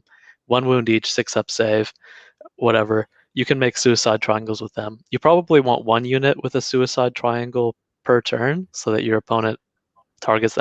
By the way, just for anyone who's confused about this terminology, what is a suicide triangle? So with the no coherency rules, so you need 2 models within 1 inch of each model when you're above 5. So say you have 10 Chaos Warhounds. So what you want to do is have 8 Chaos Warhounds in a line, strung out 1 inch apart. That's like 29 inches or 27 inches of board space you're covering. And then you put another 2 on each end to maintain coherency. The obvious problem is as soon as you lose 1 model, everything just blows up until you're down to 5 models left. But it's not an issue with chaff. You do have to, obviously you wouldn't, if you were running Bestigors for some strange reason, you don't want to make suicide triangles with your Bestigors. That's a bad idea because that's an expensive unit now. But with Chaos Warhounds, you lose 5 Chaos Warhounds are still covering a lot of board space. So it's 60 mil bases, 1 inches apart, turn sideways. You're Tokyo drifting up the board with your Warhounds. blocking space. Your Centaurs also 60 mil bases, put them 1 inch apart. Yeah.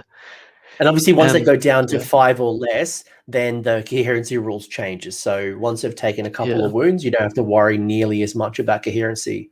Obviously you still do, but it's not as restricting as it is once you're above 5. Yeah.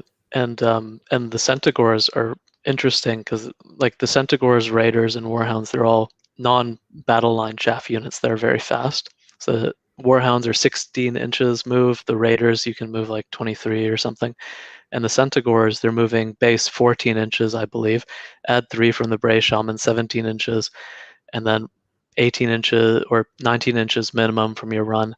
And you could take them up to pretty high if you max out your run roll. So if you're further apart from your opponent, I don't know if any of the battle plans you're that far apart that you actually need that much movement, but you're almost guaranteed to be able to get 3 inches out from your opponent with either the Centaurs, Raiders, or Warhounds.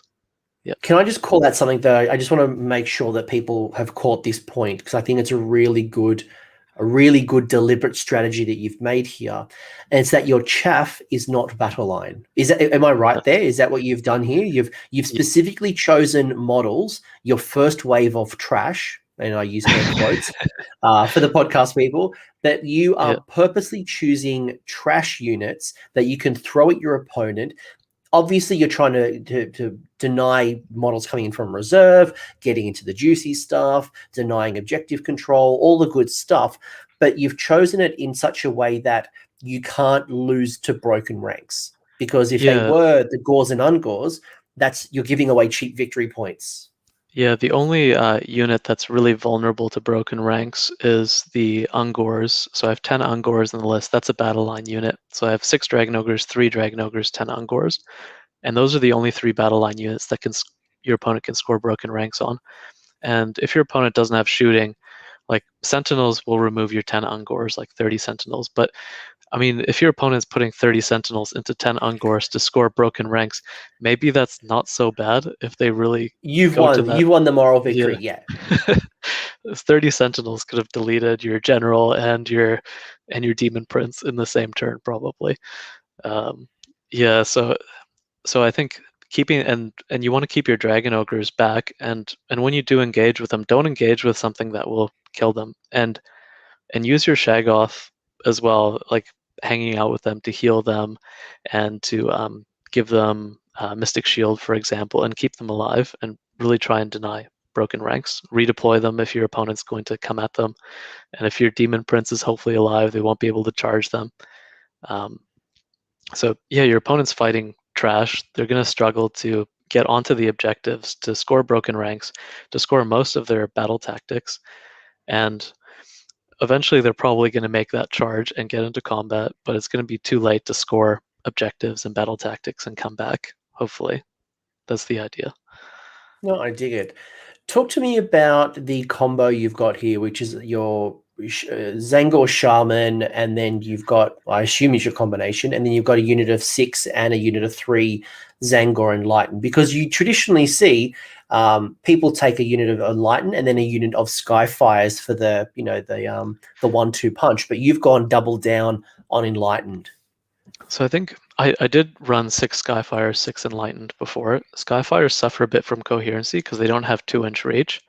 And I think their shooting isn't that impressive. It was good when you could sort of chip off wounds off heroes over a turn or two, but with the healing, it's not as relevant, their shooting.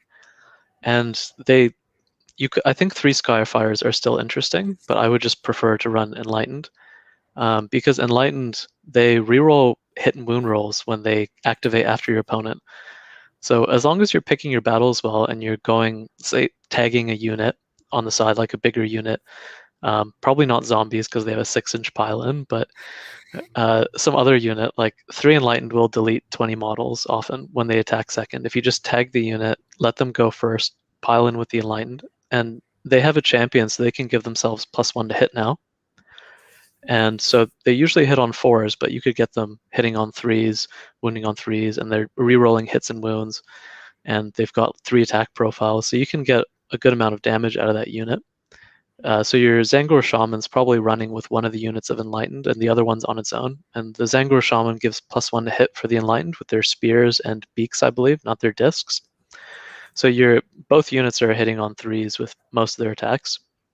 And because the Enlightened have 2-inch reach, they're not as hurt by the coherency. Their discs and beaks have only 1-inch reach, but like the spears are the main damage component of that unit. And I think also the Enlightened give you an ambush threat. So it might seem strange to ambush Enlightened because they're moving 14 inches plus 3 inches from the Bray Shaman, which is Grashrak in this case. They're moving base 17 inches, so it might seem strange to ambush them. But people know that they're a scary unit, and you ambush your 3 Enlightened, and they have to respect that. And with Beastmen, you don't want to fight anyway. So you're probably not getting into any relevant combats till at least round 2, or ideally round 3. The longer you wait to fight, the better, because you're waiting for your Herdstone aura to build. You don't want to be throwing units away. So you could even ambush both units if you want to. If you're playing a shooting army and you want to go all in, you could give your opponent first turn and ambush both of them and go for it. And you think you don't have any chance to win, but maybe you get those 2 9-inch charges and your Enlightened wipe out some stuff. So I used to do that against Skaven sometimes when they had the, what do you call them, the Jezzails and stuff that were really scary. But for the most part, your ambush is just to make your opponent respect that and to deploy more stuff further back, which is then going to struggle to get up the board. Which is also interesting because what I'm noticing in the current meta is people are building more quote unquote Death Stars, or they're bubble wrapping, right? So they're building this force and they're kind of moving it all up together. And a lot of the time, people don't protect the backs of their bubbles. So either A, you're going to force them to put some troops at the back, which means they're not going to be forward, which is they're not scoring objectives, they're not getting into fight, or they're going to leave that exposed, and that's where you get into the juicy wizards, priests, buff wagons, whatever might be sitting behind the squishy stuff. And you're right, Tzaangor do have a reputation, and people have been scarred with them, especially in first and second ed. But their bases are quite small, and I think this is one of the challenges with ambushing is if you don't have the right models to ambush, you can zone people out. But then I'm also finding at the moment the current meta is people aren't going hordes. You're not having nearly as many troops on the table because they're putting points into heroes, which means even though the border's shrunk, there's still plenty of space for you to put your Tzaangor on the table and ambush. Yeah, so the 3 Tzaangors, they're 40 mil bases, so you can fit them in a lot of places. Yeah. But like I said, I'm not using this really offensively unless I'm going for a Hail Mary strategy. It's really to make your opponent respect that and deploy stuff further back. And if you don't have any intelligent place to ambush them, just ambush them in your backfield or on one of the sideboard edges, because they can come on from any board edge. So your opponent do two of them and do the battle tactic. Just get the two free exactly. 2 points. Yeah, you do need to bring them on first turn. So and usually you want to take first turn. So it's a little bit of suiciding them. If you ambush them on first turn, your opponent gets the turn, then doubles you. I was thinking for a second you could wait till turn 4, but no, we have the bad ambush, turn 1. unfortunately. Hopefully when we get our book, they'll give us the good ambush, because steam tanks are sneakier than Ungor Raiders now for some reason. Like Living City steam tanks just plowing through the Sylvaneth forests are somehow sneakier than our Ungor Raiders. Jeez, your Angler, that must be noisy. But like you got them as a threat. They're fast movers. That's why you've also gone to Enlightened as opposed to the combination of the Skyfire and the Enlightened, which is a very traditional build for them. Yeah, I think the Enlightened are better in combat, and they're cheaper than the Skyfires. So I think when I would use the Enlightened, so first I would ambush the 3 Enlightened to make your opponent respect that ambush, and the 6 Enlightened, if your opponent has shooting, I might ambush them as well, just they're not shooting them. Otherwise, I'd keep them around the Herdstone so that when you're ready to activate them, they get the plus 3-inch move from Grashrak, and sort of fly into your opponent's backfield and cause problems. They have to decide whether they want to fight your chaff or fight these Enlightened. You don't have to fight important units. You sort of, with Beastmen, you often want to take out your opponent's sort of supporting units so that they're stretched out thin and they've got maybe they've got their Terrorgeist left at the end, but they have to deal with a lot of stuff stealing the objectives. So you're usually not wanting to throw your Enlightened into really scary stuff, but just cause problems in the backfield. And when they're activating second, they're getting all the rerolls, so you can get broken ranks with them if you're going into a battle line unit and things like that. I would almost use Be'lakor the same way, I think. I would sort of fly him into my opponent's backfield and cause problems with Be'lakor. Fighting sort of things that I know that he'll kill and try and distract my opponent if I was playing Be'lakor instead of the Demon Prince, I think. All right, burning question is I'm trying to bring up the War Scroll, though, so I've got it in front of me. The Dragon Ogres. People have been asking about the Dragon Ogres.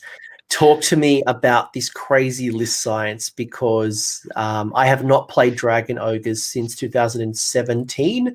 A mad lad, Chris Tott, had run a whole army, literally a whole army. It was nothing but Thunderscorn at me, and it was insane. But since that moment, I haven't seen Dragon Ogres on the table. What has made it come back into third ed, and why have you put in a bunch of points into it? Because that's a lot of points. So I always like Dragon Ogres because the models are really cool. So I've been running them since the book came out, since 2018, I think. So they weren't great before. They didn't do much damage. They still don't do great damage, but it's better now with +1 to hit available easily. So they didn't do great damage. They weren't that tough because they were on a 4-up save. It's a decent amount of wounds, 5 wounds each, so that's 15 wounds in the unit of 3, 4-up save. And we didn't really have easy access to save bonuses. But now 4-up save, so like for example, the unit of 6 Dragon Ogres, that's 30 wounds in the unit. So if you cast Mystic Shield on them and give them total defense, they're reasonably tanky. And with the Kragnos changes, so when you have 3 or more than 3 rather, Dragon Ogres in a unit, so on a 2-up, you heal 1 wound at the end of each combat phase, and you also deal 1 wound. Like you roll 2 up for each enemy unit nearby to deal 1 mortal wound. So they're good at grinding now. Like that's 30 wounds in the unit, and I only have 2 units that I'm usually using my Battle Shock immunity on. Probably the 6 enlightened and 6 dragon ogres. So it's not that big of a risk. Their bravery isn't great, so they run on a 6. I think if you lose one, you lose 1 more on a 6. So I'd usually use the Battle Shock immunity just in case, because you're losing 5 wounds if you lose 1. If you do run low on your dragon ogres and they're not in combat, like let's say you've got 2 left in the unit, you can rally and try and get 5 wounds back into the unit. I was gonna ask you about rally, because if you roll that 6 on a rally, especially that unit of 6, and if it's down to the last model, you throw down that rally, and if you happen to get 1 or you spike 2, that's 10 wounds potentially coming back into the unit. So which is crazy, because my experience against dragon ogres is that they don't do a lot of damage. Like I'm re-looking at the profile. They've got quite good consistent attacks. You know, they're hitting on 3s, wounding on 3s. You mentioned doing all-out defense to get the +1 to save, so you're saving on 3s. But then if you did all-out attack, you're hitting on 2s, and then they're getting the reroll 1s to hit if they're within. Do they still have that rule? Can they still get the reroll? Yeah, so that's from the Shaggoth.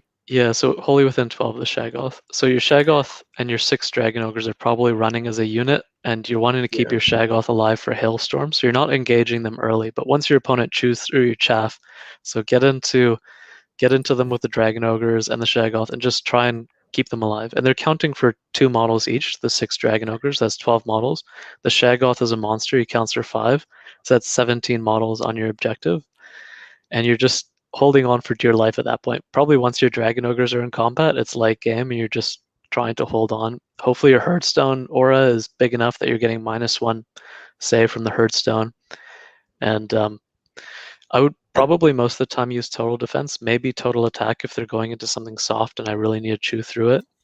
I guess it's redundancy, right? When you're re-rolling 1s and you're already hitting on 3s, like spending a command point to go down to 2s, like what's the real trade-off? Although if you are using the paired ancient weapons, you're getting 6 attacks apiece. I guess the challenge is that, you know, they're all really just 1 damage and no rend except for the Warglaive. So, you know, you're basing this off volume of attacks. Yeah, like if you're going to Clan Rats or something like that, I would go for all-out attack. So they're hitting on 2s, re-rolling 1s, maybe even cast the Shaggoth spell to let them re-roll their wound rolls and just get a lot of dice into those Clan Rats and wear them out. So I think against low armor stuff, just a bucket of wounds, you might want to buff your Dragon Ogres to do some damage. But I think generally you're just using them to tank.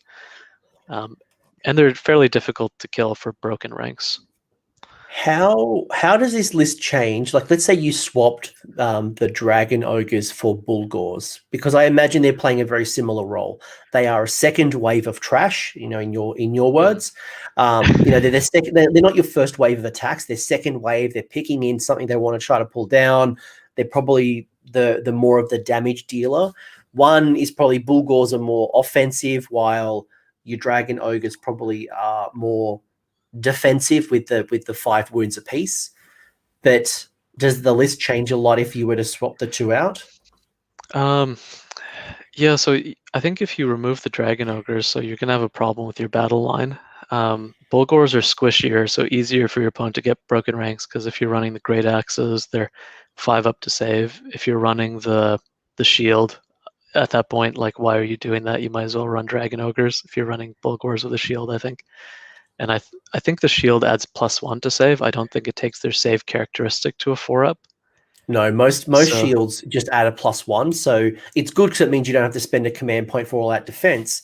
But it does mean that it's still 5 wounds. So 5 ups save on 4 wounds.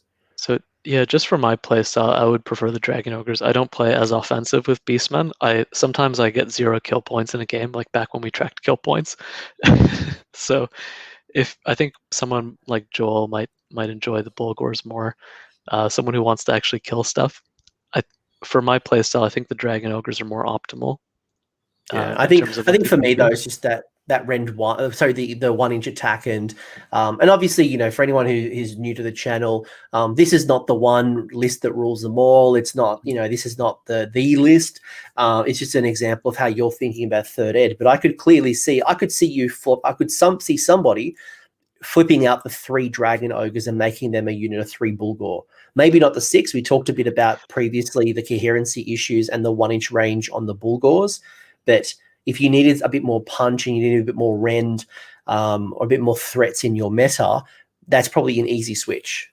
Yeah, I think what you could do is, so in that case, you would want your doombull to be your general. So that's another issue because he's a little bit squishier than the Shaggoth. He's 8 wounds.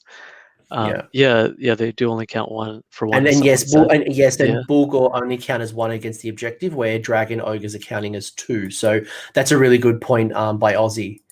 Yeah, and to make them battle line, you need the doombull general. So you're probably going to move the amulet of destiny to your doombull so that he lives a little bit longer. But then your Shaggoth's more vulnerable, who's casting Hailstorm, and you want your Shaggoth to live. I think probably if I was running Doombulls and Bulgors, I might actually run the Bellacord list instead, and that would be a more offensive list. I think this sort of skew alpha chaff list benefits more from Dragon Ogres. Yeah, because Bellacord is going to be taking a lot of heat in that case.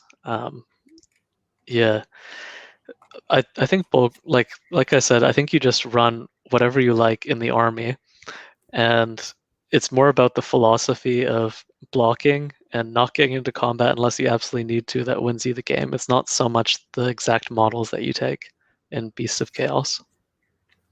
Yeah. No, and I think the point that I was trying to make, and it was not about what's better or worse, but I know there are probably some people who are very passionate about their bulgors, and I guess the point I'm trying to make is that you can still kind of like tweak and modify the list if you want to go down more of a bulgor route because that's your favorite model, or you want a bit more damage, but the playstyle that you're building around here is durability and screens. And I think the dragon ogres and being a very hard battle line to pull down is great for denying your opponent those VPs. And then obviously tweak and modify and do what you want to do. Put in Mega-gargant, put in, as you said, Bellacord. There's a lot of points. Where do you get that from? Things need to disappear.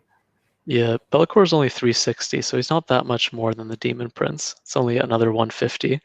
And he sort of fulfills a similar role in terms of messing with your opponent. I think if I wanted to include Bulgors in this list, because I love my Demon Prince, I would probably remove the Shaman and the Tzaangor Enlightened and just replace them with Bulgors. And you lose that range, like the power projection, I think. But you can have fun charging with Bulgors. Your opponent's trying to charge your Bulgors and just can't charge them, and then you countercharge and hopefully do some damage with your bulls. I think probably replacing the enlightened component of the list would be the sensible thing to do if you're running bulls. Then they're not battle line either because you've still got your Shaggoth general. So if your bulgors die, who cares? Your opponent won't be getting broken ranks as easily. Still because you've got your Dragon as your battle line. Talk to me about this Underworld's Warband, because most people write off Underworld's Warbands, and you could probably choose in the entire Age of Sigmar 5 or less warbands that are actually decent in match play, and you could probably name them off the top of your your list.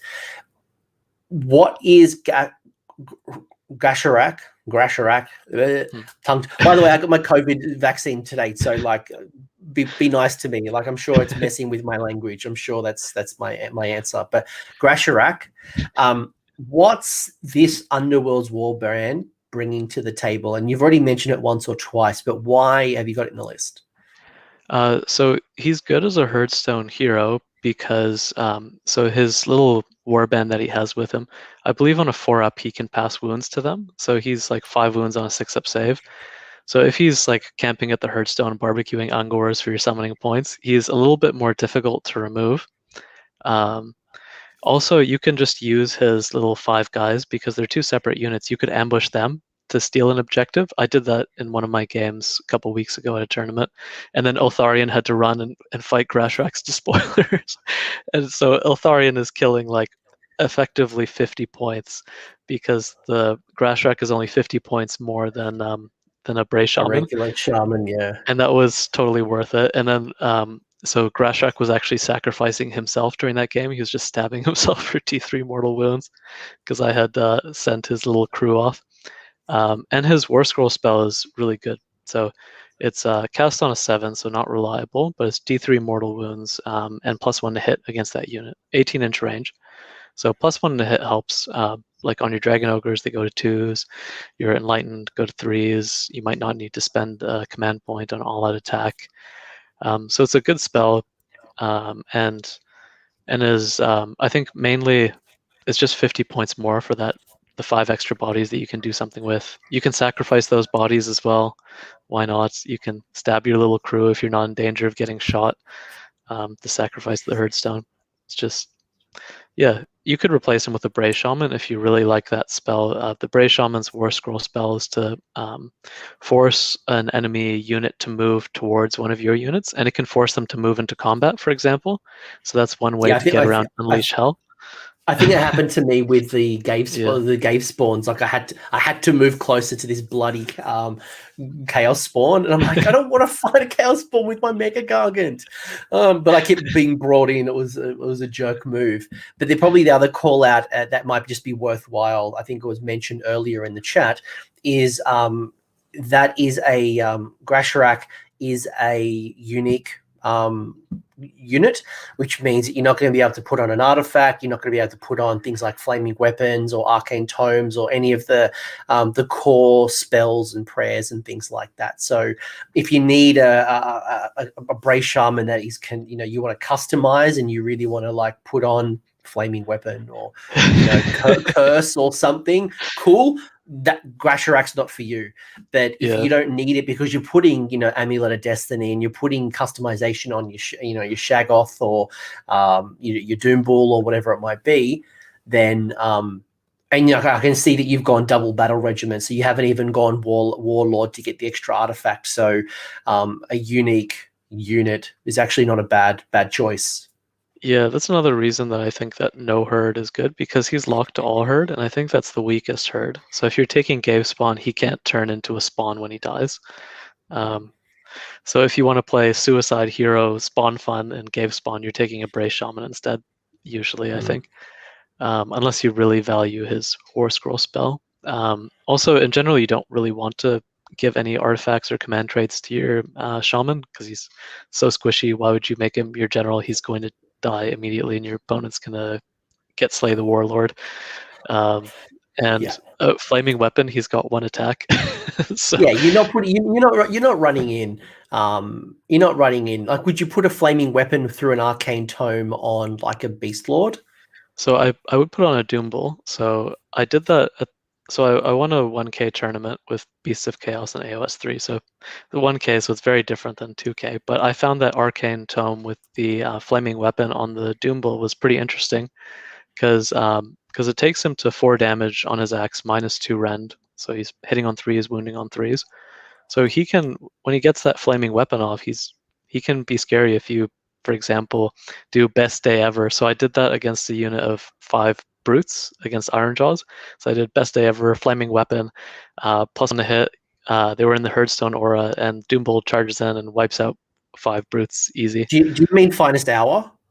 Yep. But I think Vince Venturella just calls it Best Day Ever. That's why I was calling you out, because we're recording like literally 2 hours after Warhammer Weekly, and Vince Venturella for like 4 hours kept calling it their best day ever. And like I wanted to actually him, but I couldn't. Then I was like, is there an allegiance ability somewhere called their best day? But no, okay, it's their finest hour, which is one of the 4 heroic action options to give you +1 to wound, +1 to save. Yeah, so your Doombull, when you do finest hour or best day ever, as it should be called, and let's say you put +1 to hit, you got Flaming Weapon on, so you're doing 2s and 2s, and then you've got your 4 damage. It's only 3 attacks, but still, like, that can spike. And if you're in the Herdstone aura, that might be -3 rend. Maybe you've cast Tendrils of Atrophy, might be -4. maybe if you're crazy and you did the Shaggoth spell for some reason on him, and all the stars align, you get all your buffs off. It's like minus 6 rend on that axe, 4 damage, and it's not going to kill something really scary, but it's going to kill a lot of stuff that maybe your opponent wouldn't expect if things work out. Well, one of the discussion points on this Warhammer Weekly that kept talking about their best day ever, which is probably a really valid point, is there's a lot of save stacking right now in the game. So people getting +2, +3, even +4 or +5 to armor save, whether it's through Mystic Shield, cover, Finest Hour, all out defense. And when you're doing things like these big Archaon, Alarial, Marathis, Gotreks, whatever, that can just make it really impossible to pull down. But by you having access to these beast lords that could be doing damage, Rend 3, Rend 4, Rend 5, that's how you can start pulling down these massive heroes. And I tell you right now, when you've got this this demon prince, people are going to be targeting the demon prince as opposed to even what I experienced, this little beast lord or a doombull. I'm like,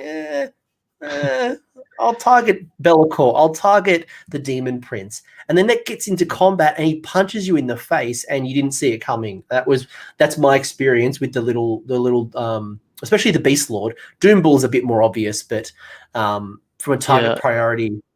I think the beast lord, if you really want to run the Beast Lord because the model's cool, which it is, I think you're playing Gave Spawn and putting the Mutating Gnarlblade to take him to 3 damage, 6 attacks.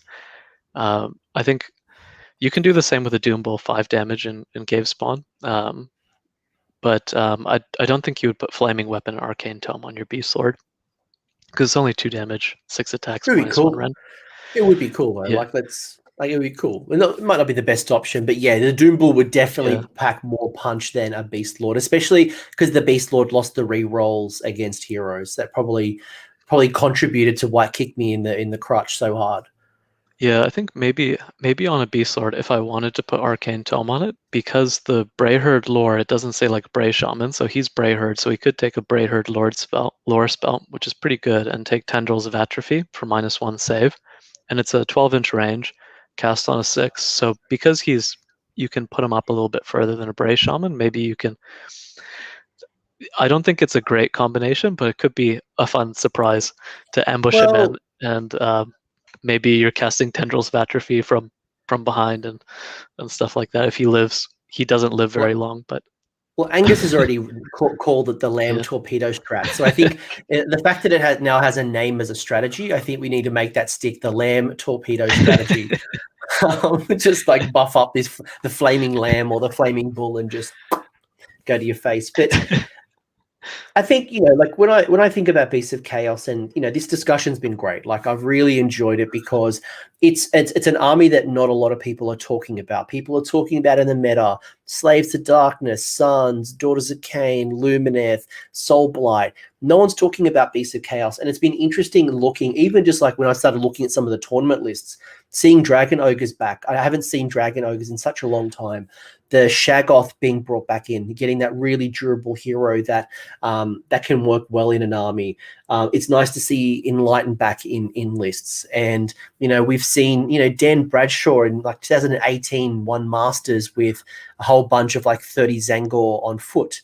So you've got some options. And I think I love the fact that you can tap into the coalition as well. And if you need to get a Manticore, like a Sorcerer Lord on Manticore, or you want to tap into a cheap monster, there's so many options at your disposal through Beasts. Now, it's not saying that you're a 5-0 army. It's not saying that you should put these toys on the table and you're just going to kick ass. It's going to take a lot of effort. But I'm feeling positive about the army. Yeah, I think if you get good matchups, like 3 and 2 is doable. And if your meta is really melee heavy for some reason, and you bring this list with a Khorne Demon Prince and a Shaggoth, you could really annoy people and maybe go 4-1 if you're lucky with your spell casting and with let's settle expectations. You're a 2-3 or a 3-2 army. Yeah, it depends on your meta. And if you get lucky matchups, you could go 3 and 2. That's, I think, 3 and 2, 4-1 is the best I've done with Beastmen in the past like at a 2K tournament in the past year or so. So I did 4-1, 3-2, and then one time I finished bottom 5 because I got bad matchups, and that And that happens. happens. That happens. I Yeah. went for 1-4 at a tournament like last year with Tempest Eye. Like I kept running into Petrifex Elite with my Pistoles with Rend 1, and I ran into Yeah. Petrifex twice. It just happens. But then a tournament not long ago, I faced Marathi, Nagash, and Archeon in one tournament. So sometimes you get a good win. By the way, I beat all 3 of them, which was funny. The two Nice. games I dropped, the 2 games that I dropped were the non-god monster lists. That I think one of the cool things as well, and I hope the Beast Lords are feeling positive, is that there is meant to be an upcoming Chaos Battle Tome in, they say, October. So could be Nurgle, could be Beasts of Chaos. There's a lot of rumor rumbling about Beasts of Chaos being that particular build and what it might mean, whether it's just updated resin sculpts, whether it is new monsters, being that we are set in the realm of Gur. If you, maybe to bring this home, if you had a choice of what that would look like, if you had the controlling direction, and we know Kragnos has betrayed us, what is it your hopes and dreams are for the upcoming battle tome? So I would want so first off, Monster Hero. That would definitely help a lot. So Morgr, so he's a minor chaos god. He could be a sort of like magic-y hero, probably not as annoying as Teclis, hopefully, for your opponent's sake. But he could be a good magic hero. We lack casting, like casting bonuses, casting rerolls. That's an issue for us. We have great lore spells, but no bonuses. So a Morgr sort of monster hero caster would be great. Or Krakenrock the Black. So he's the ancient dragon ogre. I'd love him on a 170 mil oval base, just a giant dragon ogre Shaggoth. Shaggoths are also wizards. That would be a monster wizard hero, the best sort of hero. So I think those two would be a huge boost to the army, and maybe I don't think it would take that much to make the army actually good, like a solid mid-tier army. I think if you increase the Herdstone radius a little bit, because it's small right now, starting at 6 inches. So if it started at 9 inches or 12 inches, if I dare to hope, that would be excellent. Maybe it would give +1 to cast, like the Mawpot. That would be pretty great. I think that change alone makes the army good. And then if they fix the issues with coherency on Bestigors and Bulgors, if Bulgors got the Rock Gut Troll scroll, I would like them if they had 2-inch reach, hit on 3s. Some minor changes like that could actually make the army like a solid mid-tier, maybe even like low upper tier army, like somewhere where ogres sit right now. I think ogres maybe a little bit higher. They're probably like low A tier. There's definitely a they're big difference when I definitely play my ogre army compared to Beastmen. Just charge the stone horns, hope for the double turn, and remove all your opponent's Metal toys. Crunch. I Yeah. want to see Beasts of Chaos get weird. I want to see some monsters. I want to start seeing, I don't want like I want to start seeing some real monsters of chaos brought in. And I love the cockatrice. I did love the Jabba Slythe. I love that monstery type feel, and I think this is the perfect army, considering that we're set in the realm of Gur, that we can take advantage of Gur. What is the monsters that you can corrupt or bring to the party? And I think that for me would get me excited about Beasts of Chaos and maybe even cross the line and actually be a player, because I love cockatrice. I love things like chimeras. I love monsters. I'm like, wizards and monsters are the two things that I love in fantasy. And if you got me some cool monsters, I'm a buyer. Yeah, I think Cockatrice is a good candidate for a new model, because if you look in the General's Handbook art, so for Titanic Duel, it's a Cockatrice against a Chimera in that art. So maybe new model for Cockatrice. Jabberslythe got rules in Broken Realms Kragnos, which is pretty weird for a resin model. Maybe new Super Jabber. weird. And the Super Total War weird. team made a really cool Jabber model for Total War. So, and they've been working closely with Games Workshop. So hopefully cool, awesome Jabber. Maybe, I think what would be cool is if you combine the Slaves to Darkness monster pool, because they've got a lot of things like the Raptorix. I mean, they're not great, but still cool to have more monster choices, and sort of pool them together between the two armies maybe not the Gorgon and the Tzaangor like definitely are beasts of chaos monsters because they're in that war herd territory. But some of the other stuff like cockatrice, manticores, the raptrix, things like that, the llama cat as Vince calls the whatever that cat is. Love that kitty cat. The thermoroid kind of rock dude. Yeah, those can And definitely be shared. And Hades, I'm sorry, we did talk about the Tzaangor. It's still hot garbage. I wish it was good. I really do. The Gorgon is much better, and I think it's definitely a viable option, and my guest has agreed. The Tzaangor, I'm sorry, just you're better off running a Chaos Gargant as opposed to a Tzaangor. Yeah, in terms of the non-monster heroes, like Chimera, Gorgon, Cockatrice, I think are your interesting choices. Tzaangor is a great way to give your opponent a victory point when they kill it, while it does nothing. And confuse them, like, what are you doing? Why is this model here? If you it is a cool model, Hades. It is a cool model. Like nothing excites me like this big thing throwing a rock. It's just that it's more likely to throw the rock on its foot and infect its toe than it is actually to kill a battle line Skaven model, not a unit model. Make that rock 6 damage, make it hit on 3s, and that might be more interesting. I mean, I think even then that it's just one attack is just not good. That's not a good profile in general, unless you're hitting 2s and 2s, like 2s to hit, 2s to wound, -2, 5 damage, something like that. One attack, then that becomes interesting. Tzaangor needs a war score rewrite. If it was half the price, it would only exist as something cheaper than a cockatrice. It would just be there to just fulfill that monster keyword without doing anything interesting, really. Yeah. Is there anything you kind of want to bring us home with and kind of wrap this up, Bartosz? This has been quite cool. I'm feeling quite positive. I feel, again, I'm realistic. There are challenges, and we've already kind of illustrated those challenges. But I think compared to maybe like Sylvaneth, who are currently crying in their trees, you've come off quite well. You've got more wins than you've got losses in the migration from second to third. Yeah, I think the biggest loss is the damage output. So if you enjoy killing stuff, you're not going to do that very much.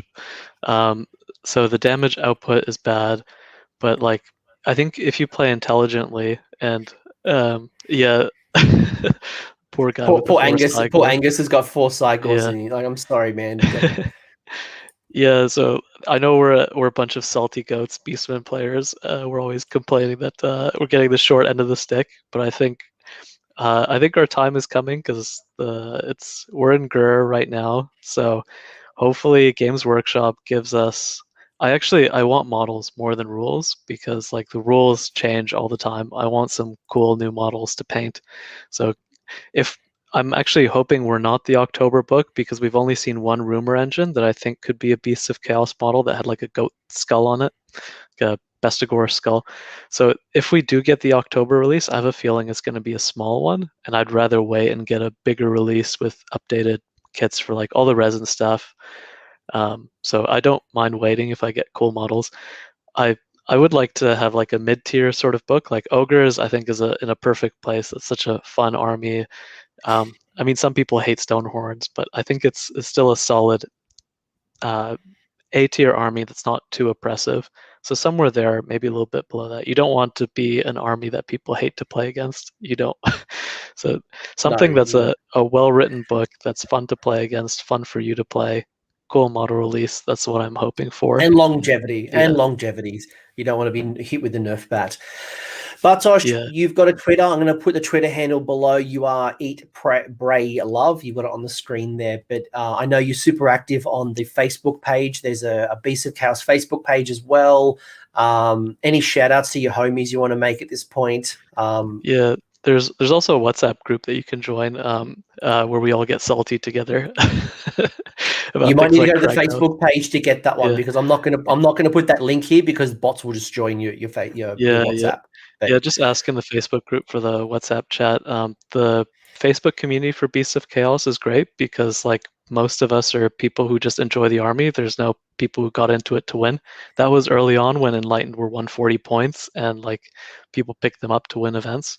They're not anymore. This is this is mostly an army that you enjoy playing. You love the models and you love just the feel of it. So everyone's really into the army. It's a great community. And shout outs.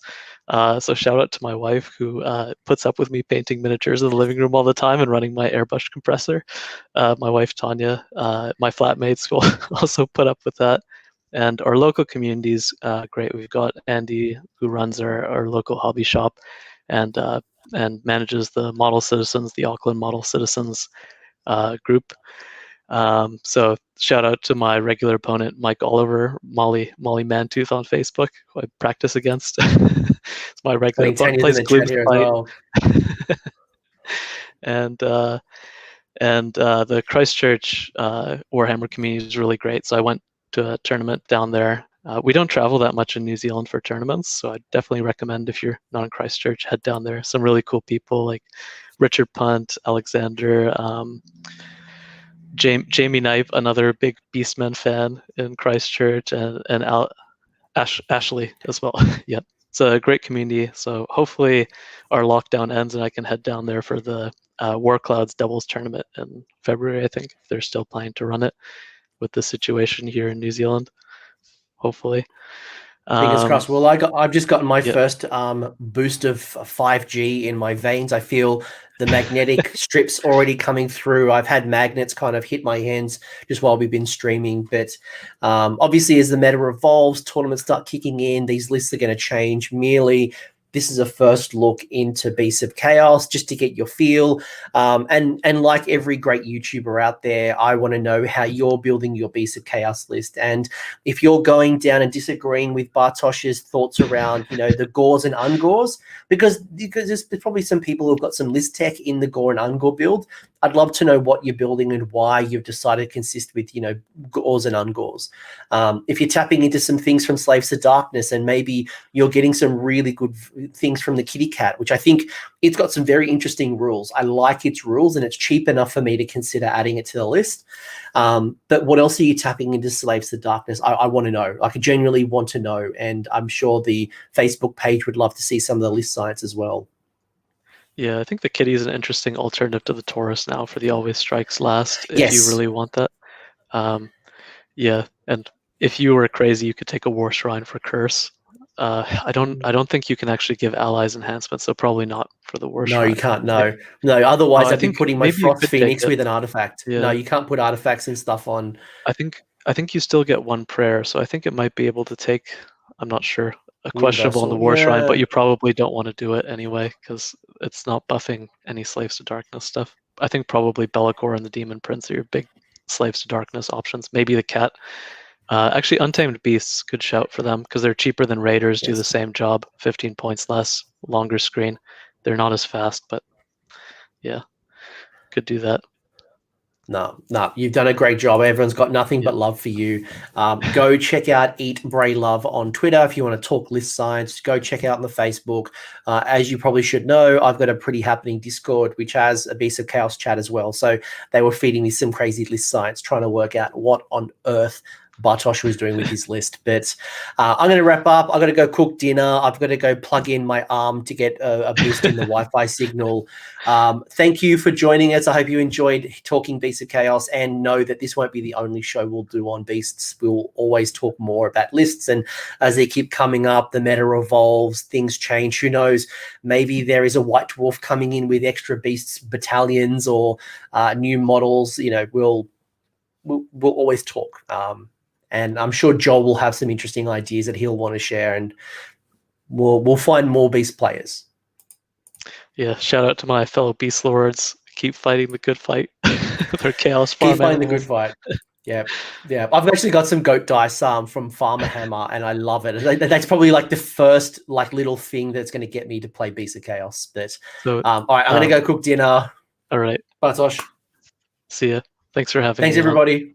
Bye. Thanks for sticking around until the end. I hope you found that video interesting and you walked away with a few new ideas. If you did, I would appreciate it if you hit like on the video, as well as left me a comment. Let me know what your thoughts are in the comment section below. The conversation will continue over on Discord, so links down below in the episode description if you want to join the Discord and continue the Age of Sigmar conversation. I want to give a massive shout out as well to these absolute bloody legends, these champions who have continued to support me through Patreon or YouTube members. That is going directly into supporting the maintenance and the growth of this channel. So thank you very much, guys. Much appreciated. And until next time, roll more sixes.